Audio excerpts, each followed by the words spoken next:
My husband wants me to quit and stay home with the kids, but I love being a chef and the thought of being a housewife suffocates me. Original post January 16, 2022. For anonymity I can't go into details, but my husband, 34M, has developed something in IT that's well known and it made him rich. I, 38F, am a chef and I make probably 1/100th of what he does. It doesn't matter for me, however, because I love my job. We have a great life together. We had our first child, a baby girl, 3 years ago, and our twin boys are 9 months old. I have a few months left of my maternity leave, and with the country closing up again because of the new Omicron variant, I started getting worried that my workplace won't take me back. I voiced my worries to my husband a couple of days ago and he just shrugged and said it's not like we needed the money. I was confused and told him that I knew that. It wasn't about the money. He just shrugged. I was a bit annoyed because I thought he didn't think it was a big deal that I was out of work. Yesterday, I was still thinking about it, so I decided to talk to him again. He was confused and told me that I should instead be happy that I could spend more time with my babies. And he asked me why I insisted on working when we have 3 small children and he made enough money for both of us. He didn't like me working 4 to 5 evenings a week, including 1 to 2 weekends a month. I told him that I love my job and that I'm good at it. I have been doing it for almost 20 years now, and the thought of not doing anything for the rest of my life is suffocating. He was visibly upset by then, and he accused me of loving my job more than my babies and him. I could always cook at home for the family, and if I was worried I would lose my independence, he could transfer the same amount I earned from my job to my private account monthly. I started crying and he kissed and hugged me and told me that he loved me, but he has been thinking of this since our girl was born, and he didn't like me coming home late at night. So I needed to choose between my job or being a family. I was startled. Did he mean it as an ultimatum? He did. He actually wants me to be a housewife or we go our separate ways. I went to my mom's place first thing this morning. She listened to me talking and crying, but when I finished she wasn't indignant on my behalf, like I expected. She was silent for a while and then she asked me to think carefully about my next move. If we get divorced, I need to think about my babies. I will never be able to give them the life their dad is giving them, and I might lose them because of it. Is it worth it to change their lives so drastically and have them live in 2 separate houses? All that for a job. I have worked my whole adult life and I just could see this as an early retirement. Many dreamed of this. Why couldn't I enjoy it? I wasn't expecting my mom to say these things. She's always been this strong, independent woman who raised us to be independent and taught me to never rely 100% on anyone other than myself. Hearing her say all that made me question my feelings. Before I met her I was totally sure I was right, being hurt and angry, but now I think maybe I'm overreacting and that my husband's request wasn't that unreasonable. But if that's the case, why do I feel like my heart is swollen in my throat? Why does it feel like he made this ultimatum because he knew he has power and he's using it? Throw any suggestion or advice my way, and please be honest. Not rude, honest, because I feel I'm wronged here and I'm having a hard time thinking from my husband's perspective. Update January 27, 2022. So I have posted here about 2 weeks ago about my husband not wanting me to go back to work after maternity leave. I got a lot of real good advice. I just want to clarify some things about my post that many seem to have misinterpreted. I'm sorry my language wasn't very clear. I don't work 4 to 5 days plus weekends. I work 35 to 45 hours a week in total, and sometimes it's during the weekend. Staying at home mom isn't normal in my country. Daycare is free and we don't have a nanny. I'm saying this because I want you to understand why I was taken aback about this whole situation. I'm not trying to be disrespectful to stay-at-home moms. He can't get sole custody just because of his wealth. Or because of my work hours. It doesn't work like this here, thank God. But I'm thankful for those who expressed worry about that, because I know this is the sad reality in other parts of the world. So to the update, I have had long talks with my husband about all of what happened, trying to understand his point of view. I have told him that I can't see myself as a housewife, ever, but that I am willing to start looking for jobs with better hours, or that I can finally start my own restaurant. I could start searching for a location in office buildings and start a lunch spot, so then I don't need to work evenings and weekends. He didn't seem happy at all with that suggestion. He asked me why I'm so insistent on going back to work. He said these last months have been the happiest of his life, coming home from work every day to his family, and that he thought I am happy too. I am. I love being with my babies all day, but just because I'm enjoying my maternity leave, it doesn't mean I don't want to go back to work. In fact, I'm enjoying every minute now because I know it's not permanent. We had a row. He said he's always felt that I'm scared of him making much more money and that I'm scared of being dependent on him, so if I'm insisting on working because I don't want to be dependent, he could pay me 10 times what I earn to stay home. I started crying and told him I'm not going to be a housewife and I don't accept ultimatums, so he should do what he feels fit. He said he's tired of going around feeling that his wife is intimidated by his success. He's doing this for both of us. I have to admit that I'm sometimes scared of him having more power than me. He said it's all in my head, but really would he ever dare to ask me to quit my job if he didn't feel he had the power to do it? Could I ask him to quit his job with that same ease? There's no denying the power dynamics in our relationship, and I have all the right to be scared of it. So there was no progress really, and no matter how much I explained myself, he doesn't seem to understand me. And probably he feels the same way with me. It feels like we're on different levels. I have suggested counseling. He said he will think about it. Now we're just civil to each other, but we don't talk much and we haven't been intimate since I first brought up going back to work. I love him and I miss him. I don't want it to end, but the ball is in his court now. My mom is very angry with me. We haven't spoken for a week. I don't know what to do with her either. Update 2. Monday, January 31st. Thank you everyone for the support.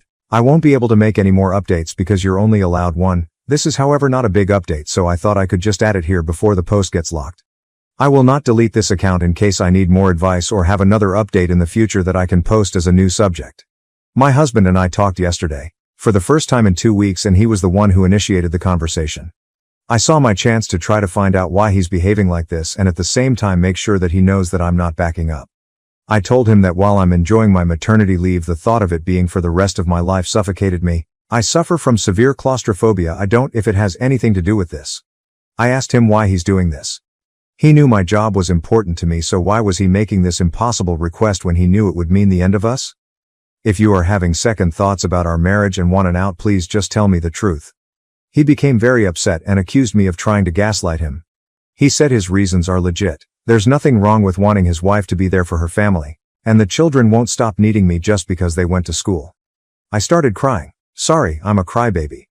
And I told him if this is over he should know it's all on him. He started yelling. No, it was because I'm too stubborn and too self-involved to actually take a second and think about his wishes. I wanted to leave because I couldn't be with him anymore, but he said that it would be more convenient if he did. He's moved to our city apartment. I feel lost and hurt. I love him so much, but I don't think continuing this relationship is healthy for either of us.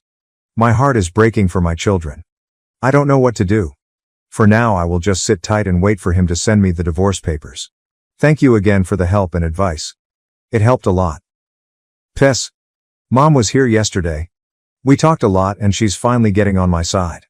I knew that when it came to it, she will be on my side, and I'm so grateful. We're separating February 10th, 2022.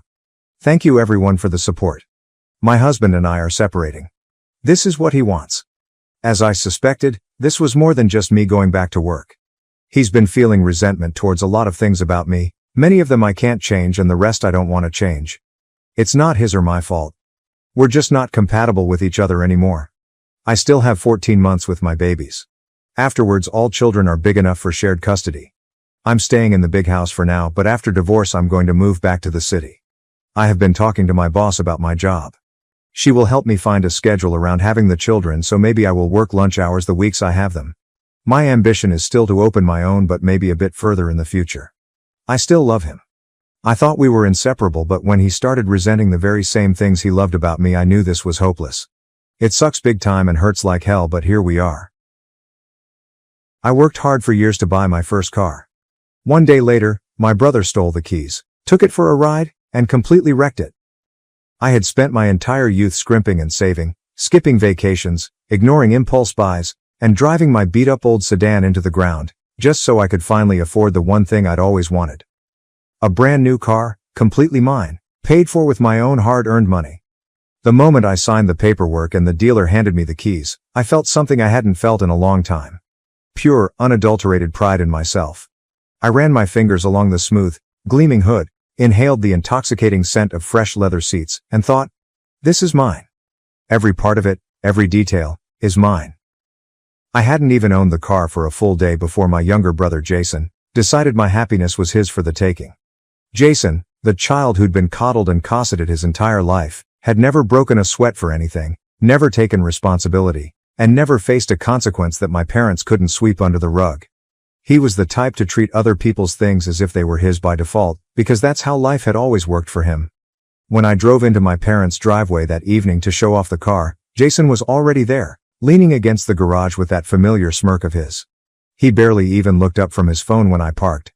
"Nice ride," he said, pushing himself off the wall and sauntering over, peering through the driver's side window as if he'd already decided the car belonged to him. "What's the mileage?" "Less than 100, I said, trying to keep my voice neutral even though I could already feel my patience wearing thin.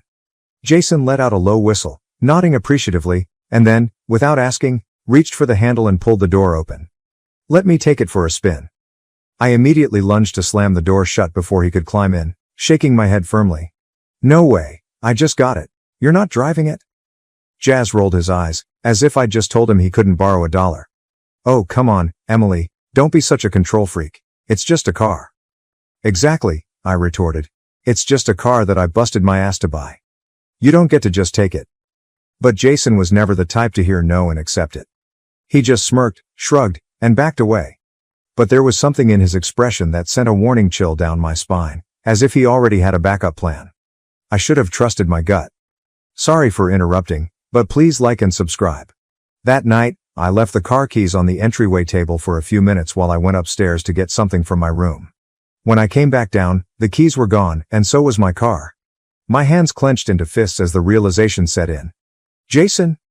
I stormed outside, my heart hammering, but by then he was long gone, the screech of tires echoing in the distance. I pulled out my phone and called his number, but I only got voicemail, over and over again. I was still fuming when, 2 hours later, my phone finally rang, but it wasn't Jason's number. It was an unfamiliar one. I answered, bracing myself. "Miss Anderson," a deep voice, calm but serious, said. "This is Officer Reynolds with the County Police Department. I'm calling about a vehicle registered under your name." My stomach dropped. "What's happened?"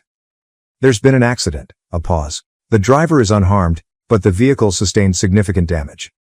My grip tightened on the phone. "Who was driving?" The officer hesitated for only a second before answering. "A young man identifying himself as Jason Anderson." I didn't even remember driving to the scene of the accident. One moment, I was standing in my parents' entryway, gripping my phone with white knuckles. The next I was pulling up behind flashing police lights, my pulse a steady drum of rage. And there he was, my brother, standing next to what was left of my brand new car, arms crossed, looking utterly unfazed. The front bumper was destroyed, the hood crumpled, and one of the headlights was shattered. My beautiful perfect car was ruined, and Jason was standing there like it was nothing. I got out of my beat-up old sedan, slamming the door harder than I meant to, my hands shaking as I walked towards him. "What the hell did you do?" Jason finally turned to face me, and then, in the single most infuriating moment of my entire life, he smirked. "Tough luck," he said, shrugging as if he'd just dropped my ice cream cone, not totaled my car. "But hey, don't freak out. Mom and Dad will make you forgive me." I felt those words hit me like a slap in the face. Mom and Dad will make me forgive him. It wasn't an apology. It wasn't even an acknowledgement of what he'd done. It was a smug, arrogant declaration that no matter how angry I was, no matter how much damage he'd caused, it wouldn't matter, because my parents would smooth things over, just like they always did. I took a slow, measured breath, forcing down my rage, my hands clenched at my sides, my pulse thundering in my ears. That was the moment something inside me snapped. I wasn't going to let him get away with it this time. Not this time. Has your sibling ever thought they could get away with anything? Tell me in the comments. I'm done leaking. I woke up the next morning with a splitting headache, my body still tense with the sheer frustration of the night before. My mind replayed every detail of that awful encounter at the crash site, my brother's smirking face haunting me like a nightmare that refused to end. My car, the brand new, hard-earned car, was gone, destroyed in an instant by someone who had never worked a day in his life, someone who had never faced a single consequence, someone who genuinely believed that my anger was nothing more than an inconvenience to his day. I knew, even before I stepped out of bed, that my parents would be calling me, that they'd demand a conversation, that they'd try to smooth this over like they always did, as if Jason's actions were just another minor mistake that we could forget about if I'd only be reasonable like a good daughter should be. Sure enough, the moment I checked my phone, I saw 3 missed calls from Mom, 2 from Dad, and a text message from Jason that was so arrogant, I had to read it twice to believe my own eyes. "Stop being dramatic, Em. It's just a car. Mom and Dad said they'll sort it out, so stop acting like it's the end of the world." No apology, no remorse, not even the slightest acknowledgement that he'd done anything wrong. Just pure entitlement dripping from every word, as if the real problem wasn't that he'd stolen and wrecked my property, but that I had dared to make a big deal out of it. I swallowed my rage, forcing myself to breathe slowly, reminding myself that getting worked up over a text message wasn't going to help me right now. Jason was always like this, and I knew exactly where he'd learned it. I drove to my parents' house. My knuckles were white as I gripped the steering wheel of my ancient backup car. My stomach churned with a mixture of anger and weariness, already knowing exactly how this conversation was going to go. I walked in without knocking, dispensing with pleasantries, finding my parents sitting stiffly at the kitchen table, their expressions a perfect blend of forced concern and thinly veiled exasperation, as if I was the problem here, as if my reaction was what needed to be fixed. Jason sat slumped on one of the chairs, scrolling through his phone, looking completely unbothered, as if he was waiting for this whole thing to blow over so he could get on with his life, while I was left to pick up the pieces of what he'd ruined. My mother sighed heavily, setting down her coffee cup as if she was already exhausted by my presence, rubbing her temples as if she was the victim in all of this. "Emily, honey, we need to talk about the situation. Because this anger you're holding onto isn't healthy for anyone." I felt something cold in my chest, something quiet but dangerous, a slow-burning fury that I'd carried for years but had never fully allowed myself to acknowledge until now. "My anger?" I repeated, my voice strangely calm, my hands resting on the back of an empty chair, gripping the wood so tightly that my fingers ached. "You think my anger is the problem here?" My father let out a long sigh, exchanging a quick glance with my mother. Their silent communication made it painfully clear that they were united in this, that their decision had already been made before I'd even walked through the door. "Sweetheart," he said, his voice dripping with condescension, as if I were a child throwing a tantrum over a broken toy. "It's just a car. Jason didn't mean to crash it, and we don't think it's fair to punish him so harshly for something that was clearly an accident." I felt something inside me snap, something that had been held together by sheer force of will for years, something that had been stretched and pulled and torn one too many times. "He stole it," I said, my voice flat, devoid of emotion, because if I let myself feel anything, I knew I would explode. I told him no. He took my keys anyway. He stole my car, wrecked it, and then smirked at me because he knew you'd cover for him, just like you always do. Jason sighed dramatically, finally looking up from his phone, rolling his eyes as if the entire conversation wasn't worthy of him. "Jesus, Em, you're acting like I murdered someone," he muttered, shaking his head, his arrogance radiating from him in waves. "I messed up, okay? Get over it?" My mother reached out, placing a gentle hand on mine, her eyes pleading, her expression carefully crafted into something that looked like love but was really just manipulation wrapped in a prettier package.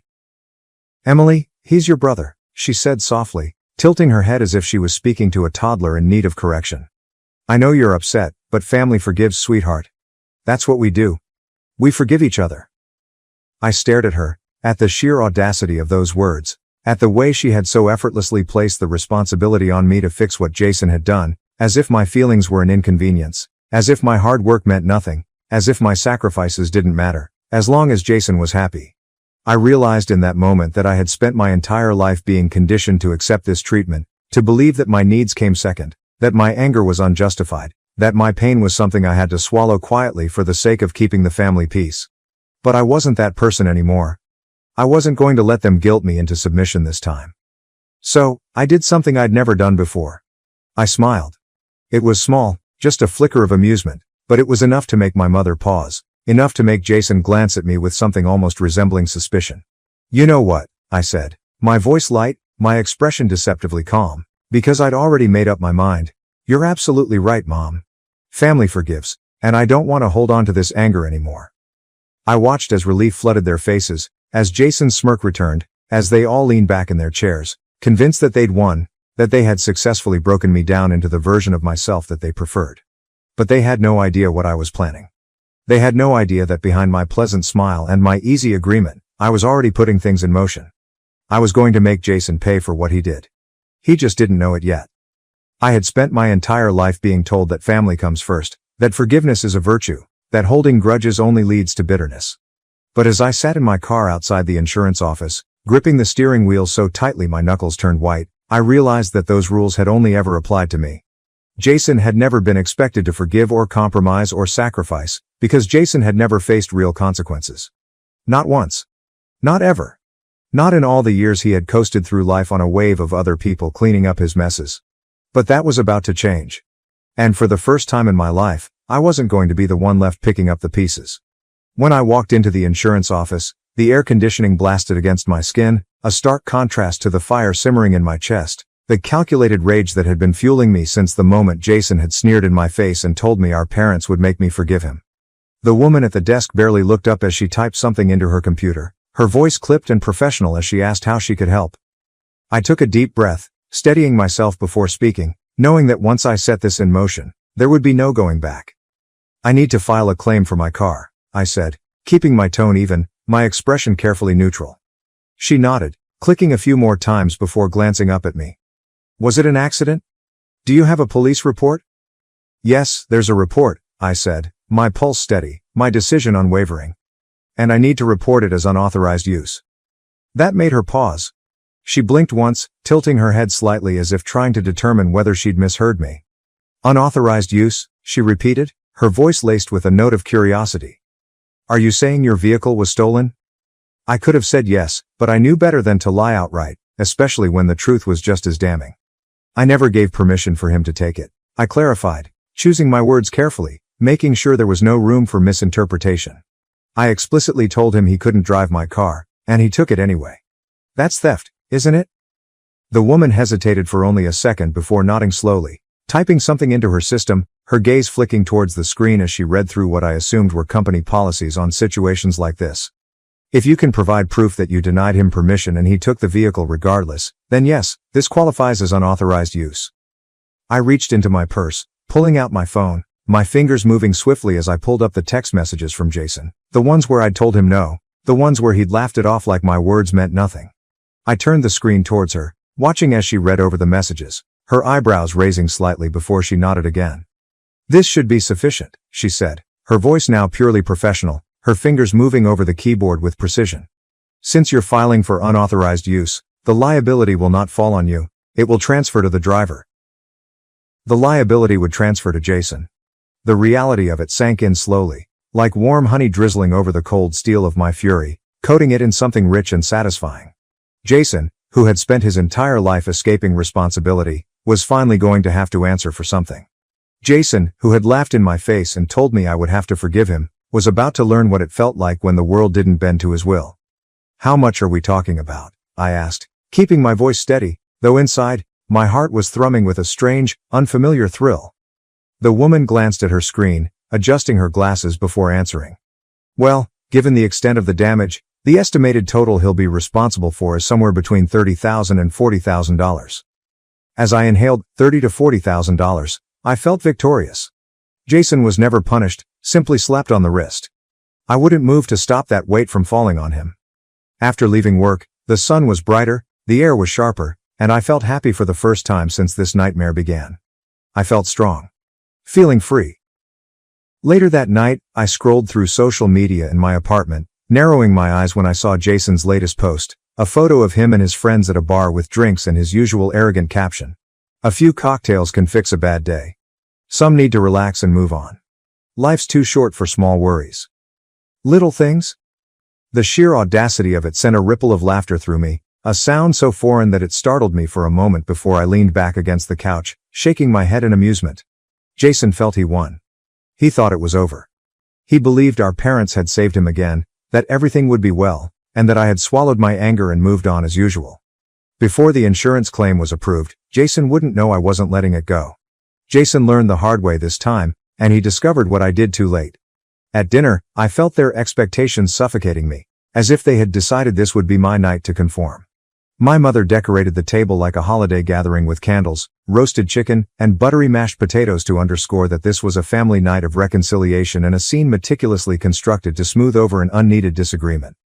My father led the table with his usual controlled yet easygoing demeanor.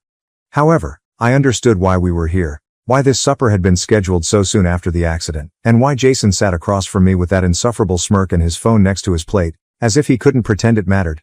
I knew it was coming. The speech they had all practiced, the words they would use to convince me that my wrath was unwarranted, that my reaction was overblown, and that Jason deserved my forgiveness because he was family. I sat there with my hands in my lap and a large envelope between my fingers under the table, feeling only an uncomfortable serenity because, unlike them, I knew how this evening would end. Jason spoke first, his voice dripping with adolescent arrogance, his remarks condescending, and his smirk growing as he sat back in his chair, arms crossed over his chest. "Have you calmed down, or are you still having a tantrum about a foolish car?" I didn't notice the comments since I anticipated him to make a joke and try to make me look crazy in front of our parents. I tilted my head, giving him a weak, unreadable smile, watching as his confidence grew in the face of what he thought was submission, and my parents looked happy, thinking they had won. "Emily, sweetheart, I know this has been a stressful situation for you, but we really need to put this behind us as a family," my mother said with a dramatic sigh, sounding exasperated but gentle, as if she were the only one with the patience to deal with me. "Jason made a mistake, but your anger won't help." My father, ever the voice of reason and always level-headed and realistic, nodded as he carved his chicken without glancing up from his plate. "Emily, life is too short for this. The car is just a car. Things can be replaced, but not family." Jason seemed to enjoy my apparent defeat, his ego growing with each passing second and his sneer getting more unpleasant. He swirled his fork, seeming to frown. "Seriously, calm. I swear you always overreacted and exaggerated. I crashed a car, not your life. You'll heal." After he laughed, my mother comforted me across the table, and my father nodded in approval of Jason's words.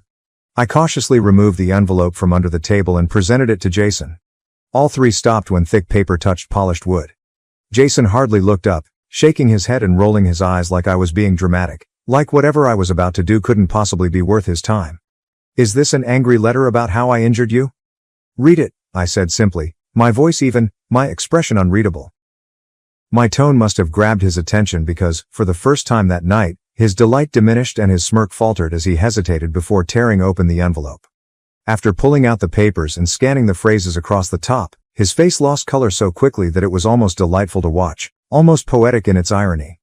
I watched in silence as his hands tightened around the pages, as his mouth opened and closed without sound, as his entire posture shifted from smug arrogance to quiet dawning horror. My mother frowned, confusedly staring between us, tightening her fingers on mine. "Emily, what's this?" Jason muttered, wrinkled documents in his hand. "You did what?" I sipped my wine, letting the stillness make them uncomfortable and weigh Jason's shoulders before speaking softly and politely. "Brother, the insurance report is final. The one that officially declares you guilty." Tension suffocated the air instantaneously. The truth hit my parents. My father looked up from his plate, his fork frozen halfway to his mouth, his eyes sharp and calculating, trying to figure out how Jason had gone from untouchable to accountable. My mother removed her palm from mine and glanced through the papers in despair, her breath quickening as she read the black ink numerals. For the first time, Jason looked afraid, and I was more pleased than ever. Jason pulled back from the table, shaking the cutlery, and his chair scraped loudly across the floor.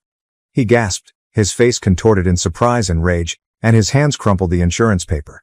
He remained there, his chest rising and falling, glaring at me with something that seemed almost like betrayal, as if I had wronged him by refusing to roll over and accept what he had done, as if my boldness in forcing him face the repercussions of his actions was the actual. His voice was low and wrathful when he spoke.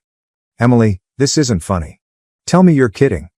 I waited to respond, watching his face flash worry and looking from me to our parents like he expected them to intercede before things got out of hand. My mother's lips were slightly parted, her fingers held her blouse, and her gaze darted around the documents in front of her, looking for a way out or information to end this. Always calm, my father breathed deeply and placed his palms on the table. Though steady, his voice was dangerously close to frustration. "Emily," he murmured, his gaze piercing and weighted with expectation, as usual when he wanted me to fold. "This is too far. That sibling retribution is severe and vengeful." Jason chuckled bitterly, raking his fingers through his hair as he left the table and paced like a caged beast, shaking his head in bewilderment. "This is ridiculous. You're ruining my life over a car." I leaned back in my chair, arms crossed across my chest, expressionless, voice calm. "No, Jason, I won't wreck your life. I won't clean up your trash this time." My mother inhaled sharply, her hand flying to her chest, as if I had physically struck her, her eyes wide with disbelief, as if she couldn't believe I was refusing to play the role she had assigned me since childhood. The responsible one, the one who forgave, smoothed things over, and sacrificed so Jason never had to.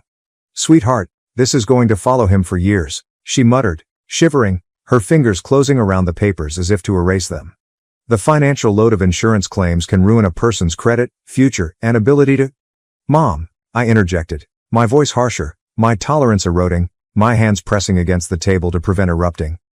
So he can coast through life without consequences. So he can take everything he wants without bothering about others. To keep letting you and Dad shield him from reality. Jason smacked his hands into his chair back, lips gritting, body so tense I thought he would break in half. He exclaimed, "You're honestly acting like I killed someone," his eyes burning and voice quivering. "My error. Your car was stolen and wrecked. I was a jerk about it. I realize what happened, but you—" He shook the papers in my mother's hands, rageful. "You attempted to make things worse for me." Those words sparked a hidden anger I had been holding for years. I slowly stood up, staring at him, my voice quiet but immovable, my rage steely and exact.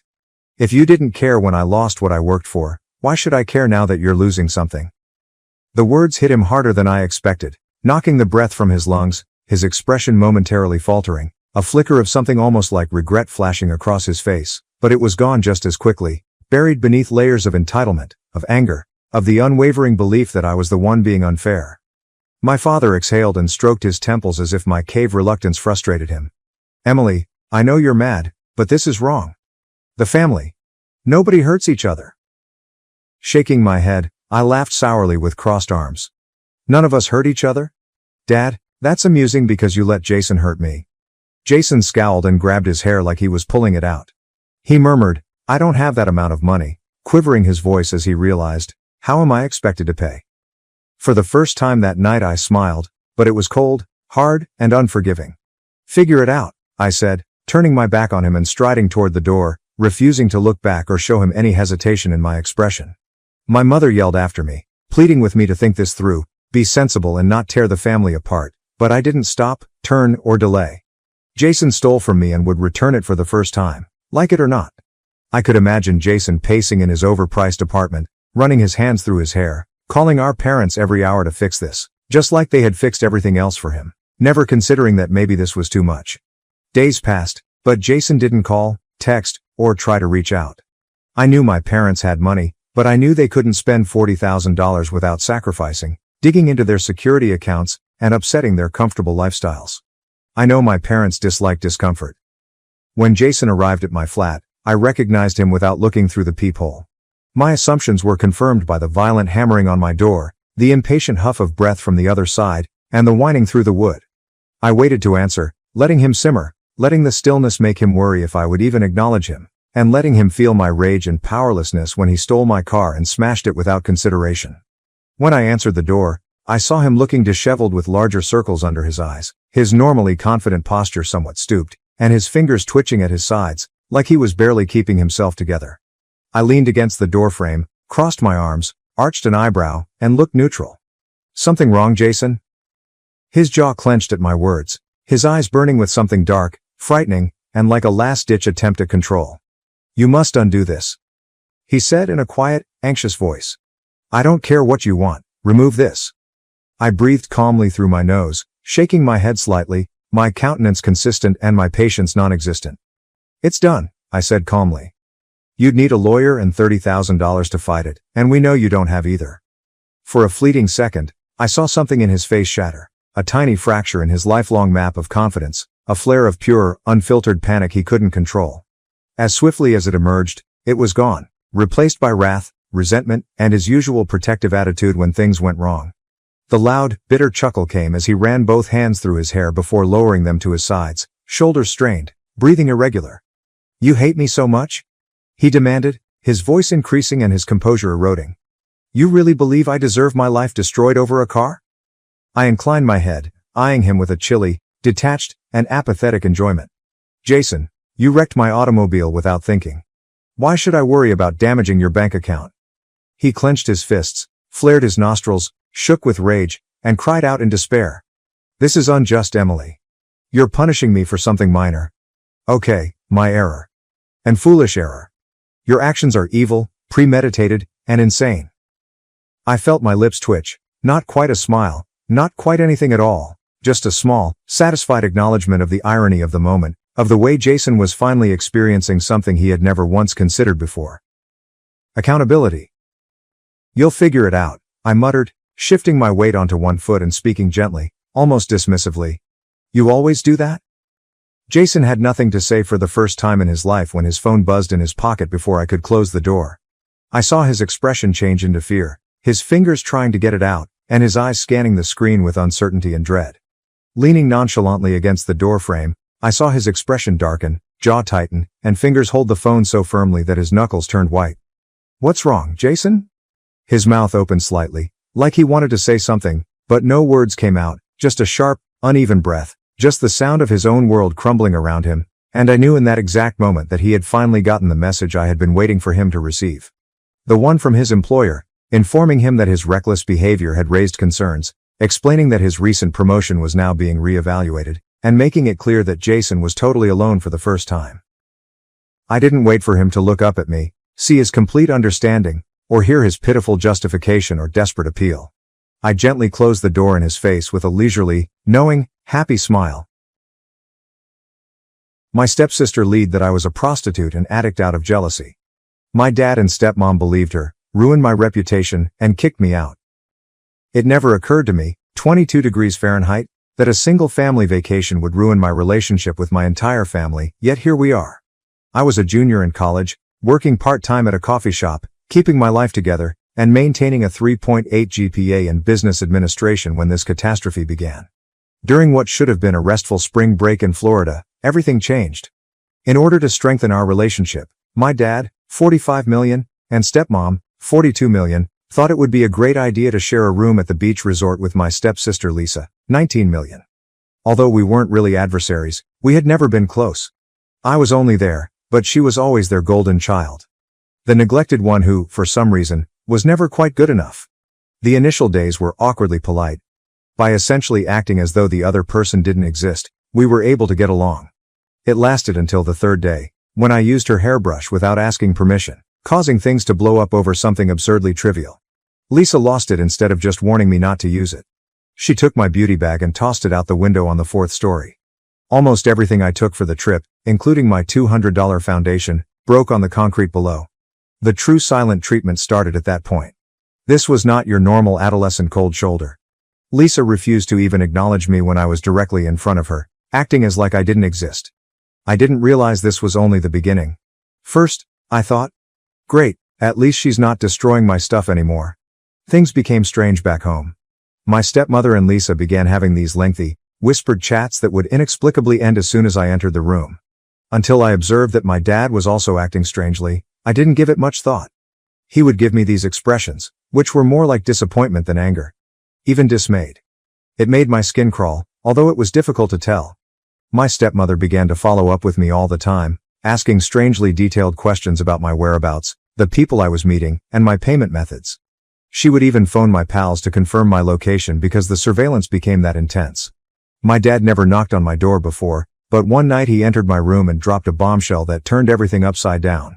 He stood in my doorway like a judge and stated, "We need to talk about what you've been doing." Lisa filled us in on everything, the drugs, the prostitution, everything. It was so ridiculous that I actually laughed. Me? The girl who gets anxious if she is 5 minutes late to class and color codes her planner, a drug addict and prostitute. My dad wasn't laughing though. He thought she was real. In fact, he thought his workaholic, straight-A student daughter was secretly leading a parallel life. I attempted to clarify that Lisa was lying and that it was all untrue. I presented him with my bank statements, employment schedule, and attendance records for classes, all of which demonstrated that I was who I had always been. However, he became more irate the more proof I offered.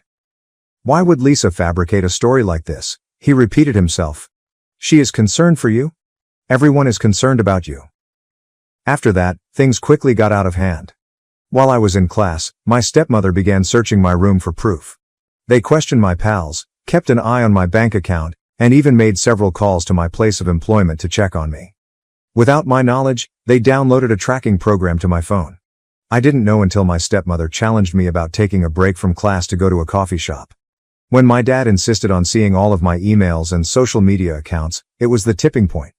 He threatened to cease paying my tuition and expel me if I didn't comply, saying they wanted to keep an eye on my conversations to make sure I wasn't seeing clients. It dawned on me then that they would never trust me over her. They saw me as already guilty. That night, I sobbed quietly in my room as I packed up the necessities, a few items of clothing, my laptop, some critical papers, and the emergency money I had been putting aside. I was previously allowed to crash on my buddy Sarah's couch. Lisa was watching me from the hallway as I was leaving. And what do you know? She had a sly smile. She was actually grinning, like if she had won a perverse game. It wasn't easy living at Sarah's. I was lying on a couch that felt like concrete in her already small apartment. To pay for necessities, I had to take on extra work at the coffee shop. My academic performance began to suffer. Maintaining a 3.8 GPA while working 30 hours a week and sleeping on a couch is difficult. I didn't reply to my dad's one and only text. You can come home when you're ready to admit your problems and get help. On campus, the rumors began to circulate. All of a sudden, it seemed like everyone knew about my alleged secret existence after Lisa managed to get in touch with my former roommate from my freshman year. Someone accused me of embezzling money from the Business Students Association, which led to my removal as treasurer. I was invited to have a friendly chat with my academic advisor over my lifestyle choices. It seemed like I was witnessing my reputation slowly deteriorate. At that point, Kyle, 24 million, entered my life. He frequently ordered the same thing at the coffee shop, a big Americano with extra shots. He genuinely spoke to me, unlike everyone else who acted as if I were radioactive. Not just coffee orders, but genuine talks. He questioned why I always appeared so exhausted one day following my work. I had no idea why, but I told him everything. Hours after closing, we sat in the deserted cafe and I told him everything. Are you aware of what he did? I believed by him. Just like that. Complete acceptance of my truth, without any doubt or debate. For the first time since this entire ordeal started, someone had just trusted me without asking for evidence or an explanation. Kyle owns his own apartment and works in IT. He helped me locate my own studio apartment after learning about my predicament with Sarah's couch.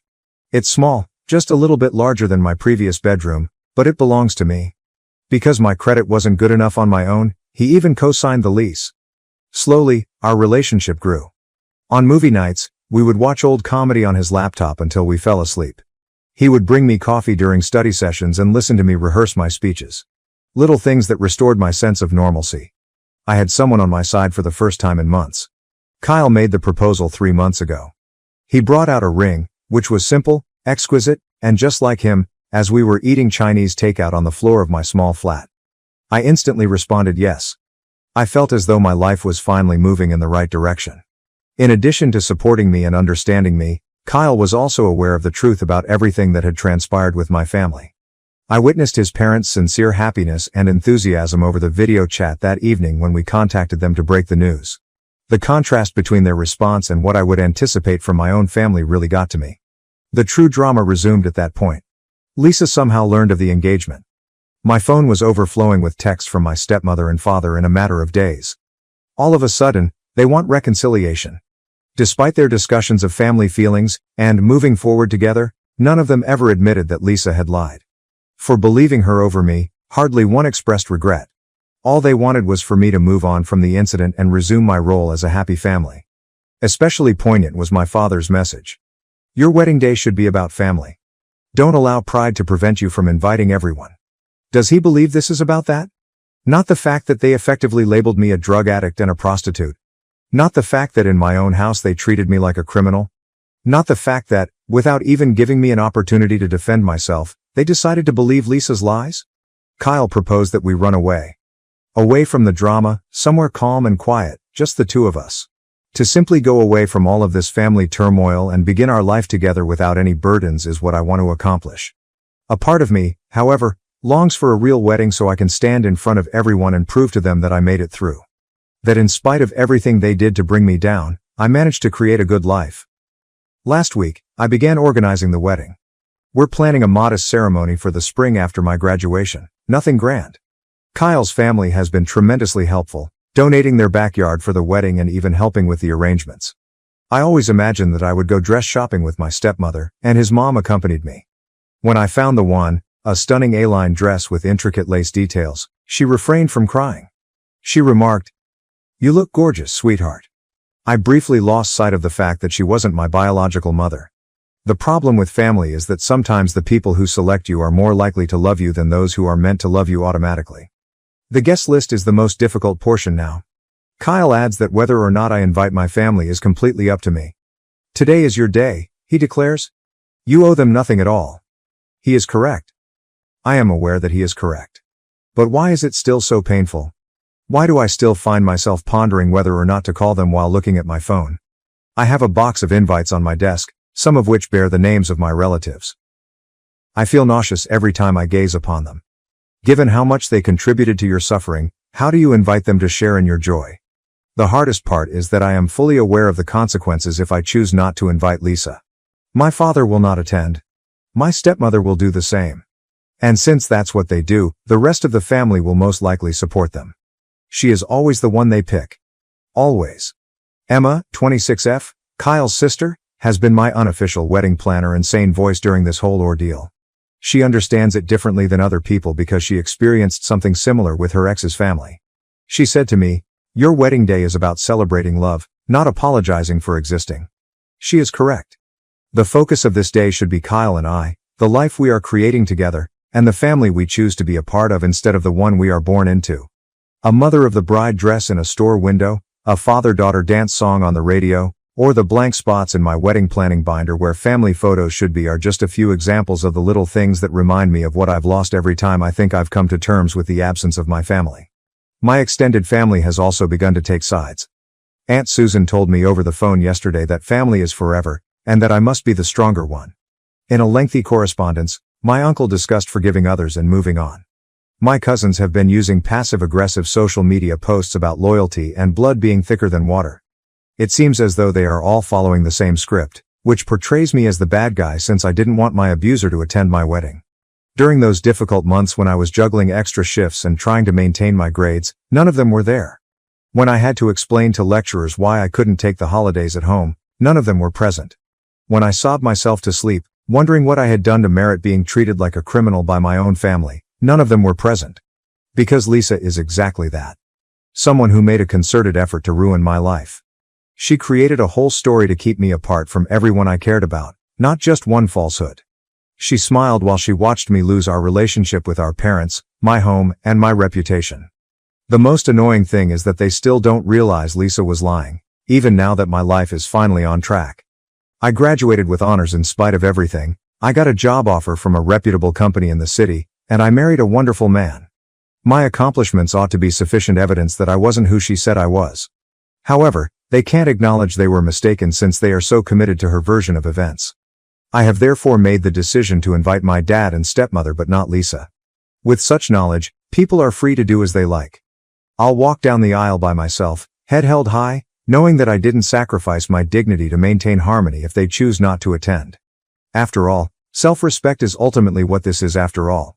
I deserve to have a wedding day free of turmoil and anxiety, but it takes more than pride or stubbornness to declare, I deserve better than this. Instead of those who have chosen to assume the worst about me without proof, I should be surrounded by people who love and support me. I'm sick of having to make all the repairs. I'm sick of taking the lead. I'm sick of acting as though my own family's systematic rejection of me didn't hurt. I'm sick of bearing the consequences of their decisions. So, for once, I'm choosing myself. Choosing genuine love over toxic familial relationships, truth over easy lies, and happiness over duty. I'm done attempting to insert myself into a story that wasn't intended to involve me in the first place, even if it means that I'm the antagonist in their tale. Am I choosing the proper path? To be honest, I have no idea. However, I'm making a decision that feels true to who I am and what I deserve for the first time since this whole nightmare started. Kyle says he's proud of me for refusing to back down, and guess what? I'm also proud of myself.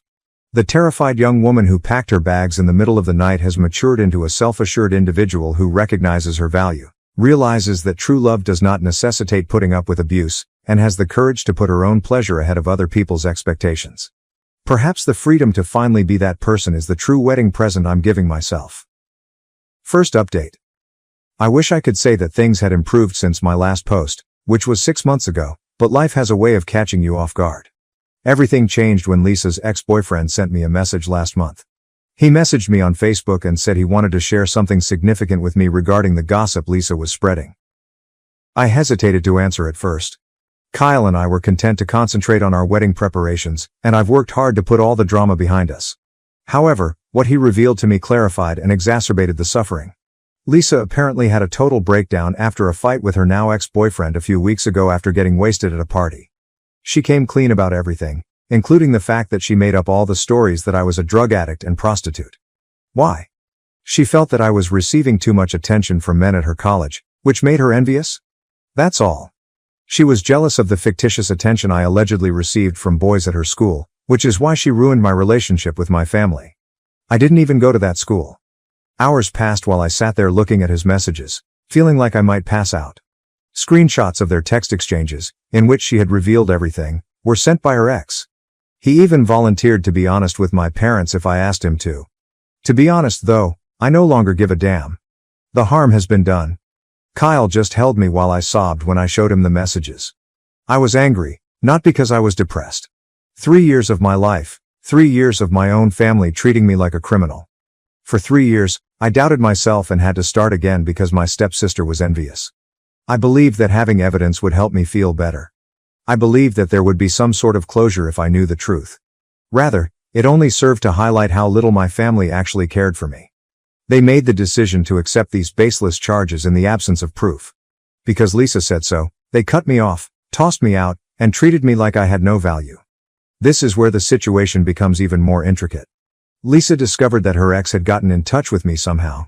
All of a sudden, my family started bombarding my phone with calls and texts. My stepmother emailed paragraphs about family healing and forgiveness, and my dad left a lengthy voicemail saying that Lisa is really sorry and that she's been going through a lot. The worst part. In fact, none of them expressed regret. Instead, they are promoting the idea that Lisa was troubled and that she needs her family now more than ever. There is not a single "I'm sorry for not believing you" or "we were wrong." In relation to Kyle, I discovered that I never fully explained how we got together. About 6 months after leaving home, it happened during one of my darkest moments. After staying up all night to finish a paper, I was working the morning shift at the coffee shop, barely getting 3 hours of sleep. Every morning, Kyle arrived for his customary large Americano with additional shots. He did, however, note how worn out I appeared that day. He inquired about my well-being rather than simply taking his coffee and walking away, as most patrons do. Right there at the desk, I started crying because of his sincere concern. Julie, my manager, noticed what was going on and instructed me to take an early break. For an hour, Kyle sat with me in the deserted cafe and listened to me tell him everything. He gave me his phone at the end of my break and instructed me to call him if I ever needed someone to talk to. It was weeks before I used it. I struggled with trust after everything that happened with my family. However, I eventually called one evening after receiving yet another guilt-tripping text from my dad. Until dawn, we conversed. The thing about Kyle is that he never pushed or passed judgment. All he did was listen and encourage me. When I was unable to continue living on Sarah's couch, he assisted me in finding my first apartment. When my parents cut me off, I had to drop out for a semester, which damaged my credit, so he even co-signed the lease. In order to return to school, he assisted me in applying for grants and student loans. We were just buddies for months. He would check my assignments, assist me in practicing presentations for my business classes, and even bring me coffee while I studied in the library. Friendship gradually evolved into something more. Of all things, we were reviewing my business ethics assignment when we shared our first kiss. Kyle gave me the impression that I had everything I needed, even though I was living in a small studio apartment and barely making ends meet between work and classes. He demonstrated for me what true support looks like and what it's like to be appreciated for who you are rather than what someone else wants you to be. The drama of the wedding followed. Last week, my dad gave me a call and said he would want to escort me down the aisle, but only if I included Lisa. She's really changed, and it would mean so much to her to be there, he said. It's all about Lisa's feelings once more. Requirements of Lisa. Lisa's joy. At last, I lost it. I expressed my feelings to him in detail, including his conditional love, his repeated preference for Lisa over me, and his willingness to let her ruin my life without ever challenging her claims. I advised him that perhaps he shouldn't attend my wedding at all if Lisa's attendance meant more to him than being there for his daughter. It wasn't warmly received by him.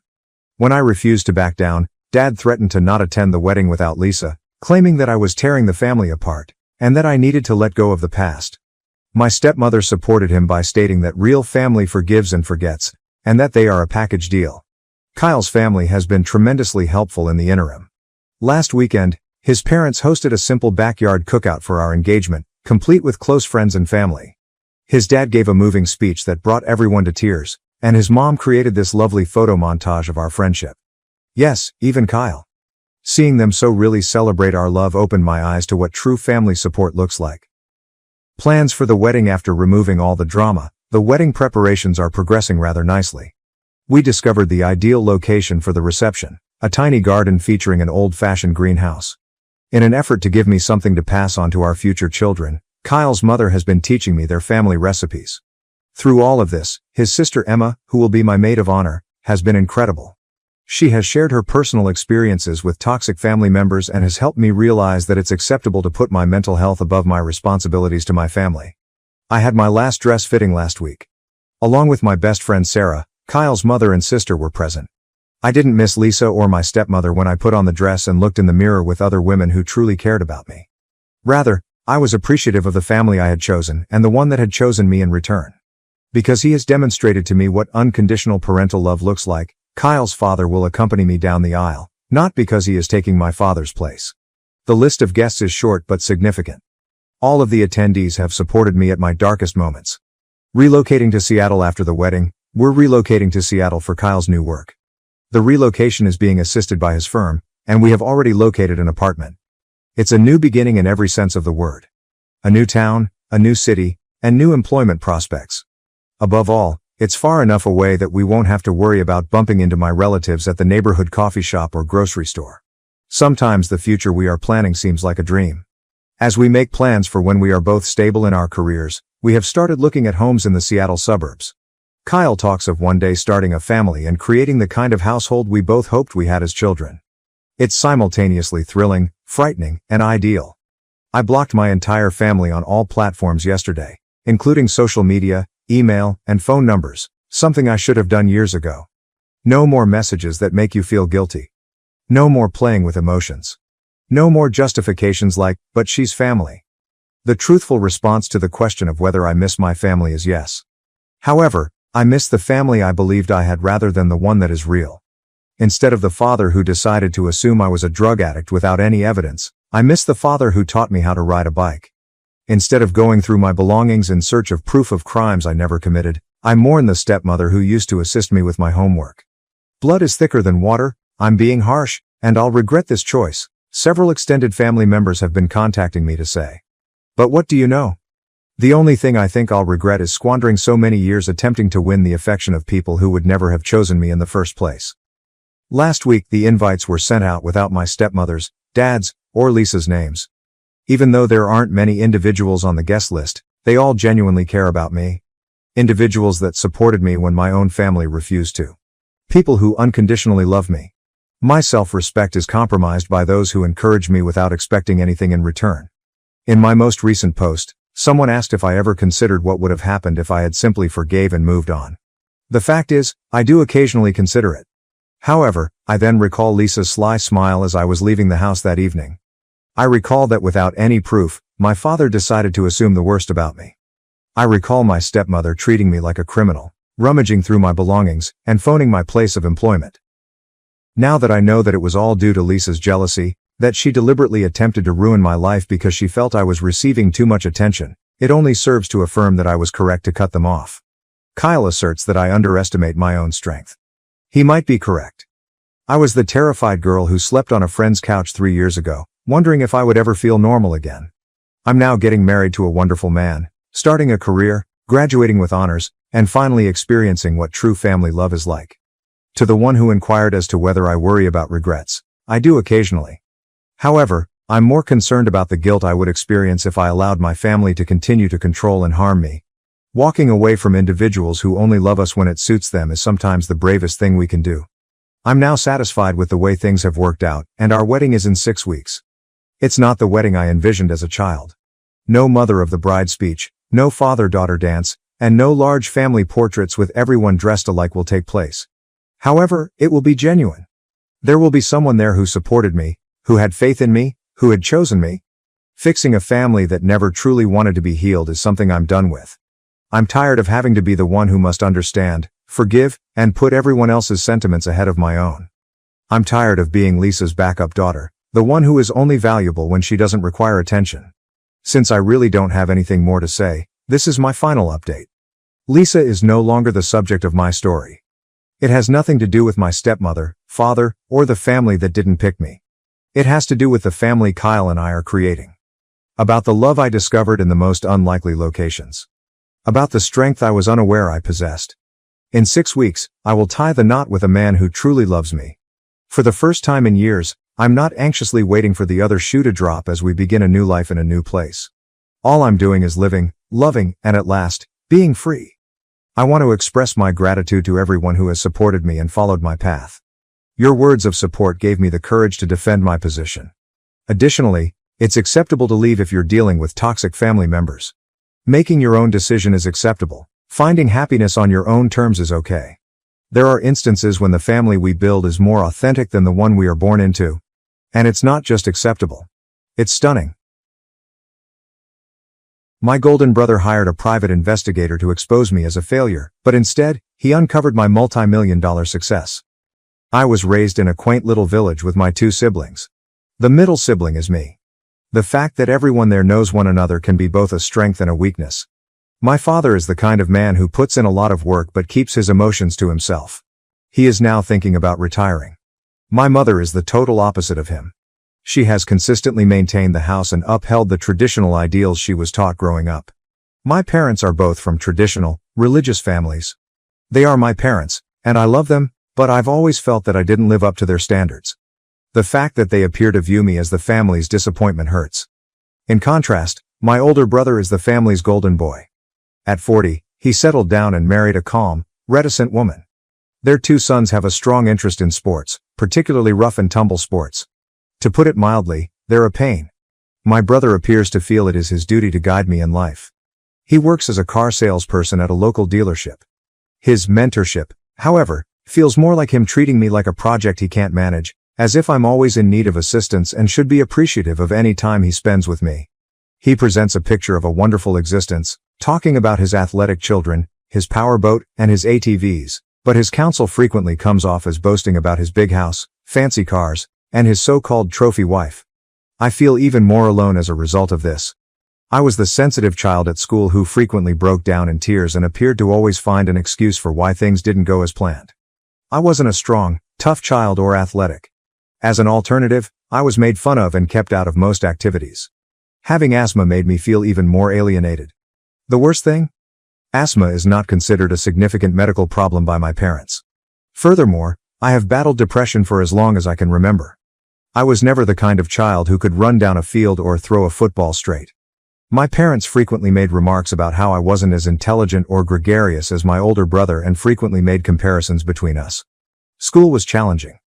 I had a poor 2.5 GPA when I graduated from high school. After saving up some cash, I enrolled in college, but I left in my second year. A family controversy resulted from such choice. In a sense, my younger sister was the princess of the family. I don't know much about her because I left when she was a teenager. The main reason I feel this way about her is because I have seen her as an adult. She is not a horrible person and is merely a little overindulged. But, maybe because it's simpler than being the target herself, she frequently treats me the same way my parents and brother do. She had a beautiful wedding, was married when she was 19, and has 3 kids now. I can best identify with her middle child. I guess I see a little of myself in her because she's also the middle child. She gets mocked a lot, and maybe because her problems are similar to mine, I feel like I know her better. After I graduated from college, I really began to embrace my shy, nerdy side. Before it closed more than 7 years ago, I worked at a comic book and video game store in my community, which I really enjoyed. Even though I have moved on, my parents still behave as though I work there. The best part of my position at the store was getting to know another geek with huge ambitions. We co-founded a successful IT support business together. My business partner ultimately made the decision to sell our company to a bigger corporation. I was bought out with cash and stock options as part of the deal, and it worked out rather well. I started a few side projects and made a number of wise investments, several of which were quite profitable. I try not to brag, but I have more than $1 million in assets. I currently work for a brand new private startup as its CTO. Even though I'm wealthy, I live a humble life. All of the furnishings in my comfortable 2-bedroom house in a fantastic area is used, and I drive a 15-year-old Saturn. Right now, I'm not in a relationship. I have a hectic life and see my therapist on a regular basis. Like my melancholy and asthma, I deal with drinking, which is difficult because my parents don't take it seriously. They believe it to be wholly mental. Even if it's not what other people anticipate or comprehend, I've been able to carve out a prosperous career for myself in spite of the ups and downs. My parents expect me to join them for supper every Sunday night. They live on the opposite side of the state, so the travel is not quick. It takes 90 to 120 minutes each way, which eats up over half of my weekend. They still seem to think that, as an unmarried individual and what my brother likes to refer to as a mental case, I have nothing better to do. These meals are frequently difficult. I get unsolicited advice on how to marry, establish a family, and be a proper adult for 3 hours. Or I sit through lengthy conversation about my brother's most recent huge sale at the car dealership, which is the buzz of the table. Although they have never called me a mooch directly, the implication is there if I skip one of these dinners. It is both frustrating and perplexing. I frequently question why I still go to these events when I talk to my therapist. My family has a tendency to downplay or misrepresent all of my accomplishments. People back home still think I work at the long-gone game store. My brother was seen as more mature and gregarious than I was, and he had a successful profession. As a result, I was continuously made fun of for my prior retail experience. I found it challenging to communicate to my family back home the truth about my life and my achievements because of this disparity. Games and comics were sometimes written off as immature entertainment. Despite my genuine expertise in technology, my attempts to discuss it were typically overshadowed. My brother would interrupt me and pretend as if I didn't know anything. Even though I knew he was babbling, I typically just listened to him. I was scared to correct him since I would have to explain my work and defend my knowledge. I secretly scared that they wouldn't value my career and that it would alter their opinion of me. I'll confess that I've had difficulties and occasionally been a complete mess. However, everything changed last month. My brother managed to get his hands on some of my personal information. The truth is that he employed a private investigator to carry out what he said was a background check on my employment. I had a sneaking suspicion that he was organizing an intervention with my folks. They were totally unprepared for what they discovered. They learned my actual value as a person, that I didn't live in a rundown flat, and other private information. Since I work in security, this was very ironic. After making the connections, I was even able to track out the source of the hack by receiving notifications about unauthorized efforts to get my credit report. Everything became clear after this revelation, and I now have to deal with my family's abrupt and unanticipated change in how they view me. It's a lot to take in, particularly in light of our relationship's history of miscommunication and undervaluation. I chose to have the same private detective firm look into my brother's money since I was so upset over the breach of my privacy. My brother was actually living well beyond his means. A file with Child Protective Services, several previous arrests for DWI and public intoxication, and domestic disturbance calls were also discovered throughout the investigation. He was having trouble making his scheduled back payments to the IRS and managing 3 mortgage loans on his house. Despite the fact that there were currently no ongoing charges, his credit was a total mess. In contrast, my parents had little more than what I already knew and lived modest lifestyles. When it came to money, they were realistic and pragmatic. I was so concentrated on getting ready to confront my family at the next meal, hoping it would cause a rift, that I didn't even care to see how my sister was doing. But the dinner's atmosphere was completely different from what I had imagined. My parents started to treat me with a strange sort of veneration, as if I were the golden child. This adjustment obviously distressed my brother. He lost his anger midway through dinner. In an attempt to restore his reputation, he began boasting about recent sales commissions and a purported promotion. I just gave him my congratulations and mentioned his debt, IRS problems, and stretched credit condition in a tactful manner. In other words, I called attention to my brother's financial disaster while simultaneously celebrating his accomplishments. The whole thing was oddly gloomy. The already challenging family dynamic was made even more awkward by my parents' sudden change in behavior toward me, which appeared forced and artificial. At first, my brother disputed everything when I handed him a copy of the report. But I pointed out that by utilizing the agency to look into me, he had inadvertently suggested it. As I have to say, that felt good for a little while. My parents, who reprimanded him and responded with dramatic shock, were obviously aware of it as well. The whole thing became very unsettling because the report needed my social security number. It was not a pleasant revelation or the ensuing argument. As it revealed my family's avarice and cowardice, my disdain for them grew. They started accusing one another of a variety of things throughout the course of the following hour. I made every effort to keep quiet, but sometimes they became irate with me. I would either shrug or respond with a nonchalant, one-word comment when that occurred. My sister's husband, my brother's wife, and their 5 kids looked on in shock as our family disintegrated like never before. Our meetings were typically routine and uninteresting. My sister would give updates whenever she could, my brother and his wife would boast about their lives, my mom would strike up a conversation, and my dad would complain in response. This collapse had never occurred during one of our family dinners. It was a tumultuous meal, to say the least. As long simmering, deeply ingrained issues exploded into the open, the customary subtle jabs about how I should look up to my brother and be a real man were replaced by astonished quiet. I got into a heated disagreement with my dad, brother, and myself. They dug up every relic of family strife from the previous 30 years and argued over who was responsible for everything. It was like watching an unruly drama play out in real time. All of my negative thoughts about my family seemed to be validated during such instances. In all honesty, I felt terrible, even though you might have expected me to feel some sort of justice or triumph. I became aware of my poor handling of the situation. Although I was well aware of these flaws, what had I meant to accomplish by making my brother's wrongdoings public? His children now know about his tumultuous history, which I had not wanted them to. When my brother yelled at me in a fit of wrath, the situation reached a breaking point. His harsh statements, such as, "You should have never been born," were stunning, but what really stuck out was my parents' desperate attempts to calm him down, a degree of desperation I had never witnessed before. He accused me of being the cause of all the family's problems. They made an effort to intervene, but they never really admitted or accepted responsibility for the way they had treated me throughout the years. I was both very saddened and vindicated. It served as a harsh and obvious reminder of the underlying problems in our family's dynamics. My parents accused me of something else until I could take it no more. They implied that I could have helped but decided not to, claiming that I was refusing to help a sick niece or nephew. I had no knowledge of such a circumstance. No one had ever told me about this issue or reached out to me for help. I suspected they were making things up as they went along, but I didn't challenge it. "I thought you believed I was still working at the comic book shop," I reminded them instead. They never seemed to understand that the store had closed in 2011, even though I had reminded them several times. The way they had misrepresented our family history to fit their storyline appalled me. I drove home after feeling overburdened and annoyed.